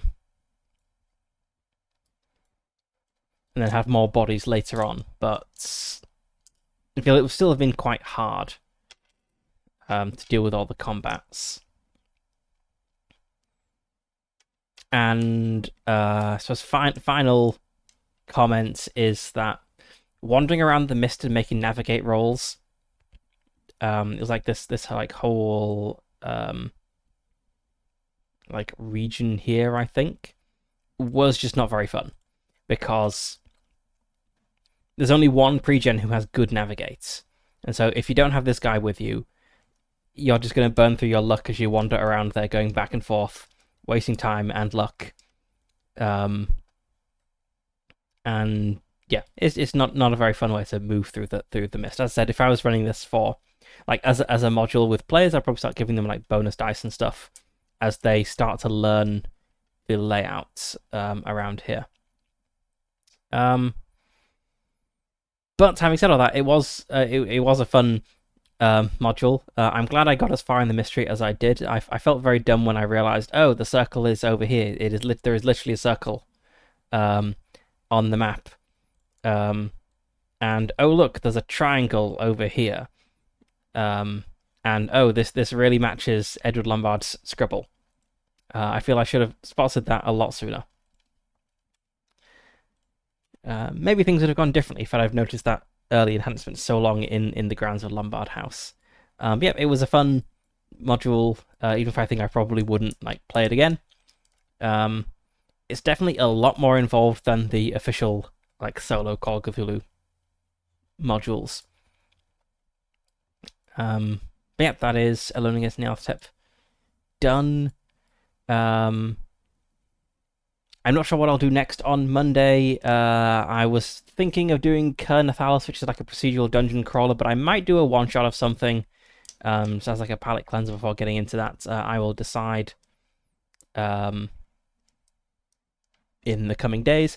And I think I'm going to move this Monday stream an hour later. So starting at 7 p.m. UK time to match the Friday stream, as 6 p.m. UK time is only an hour after I finish work. So I basically finish work and then get straight into like preparing for the stream. So yeah, I'll move this an hour later. I will come up with some sort of one-shot thing to do next time. Possibly Doom Pilgrim, which is like a card game thing. And yeah, probably the next Monday campaign will be Nyarlathotep.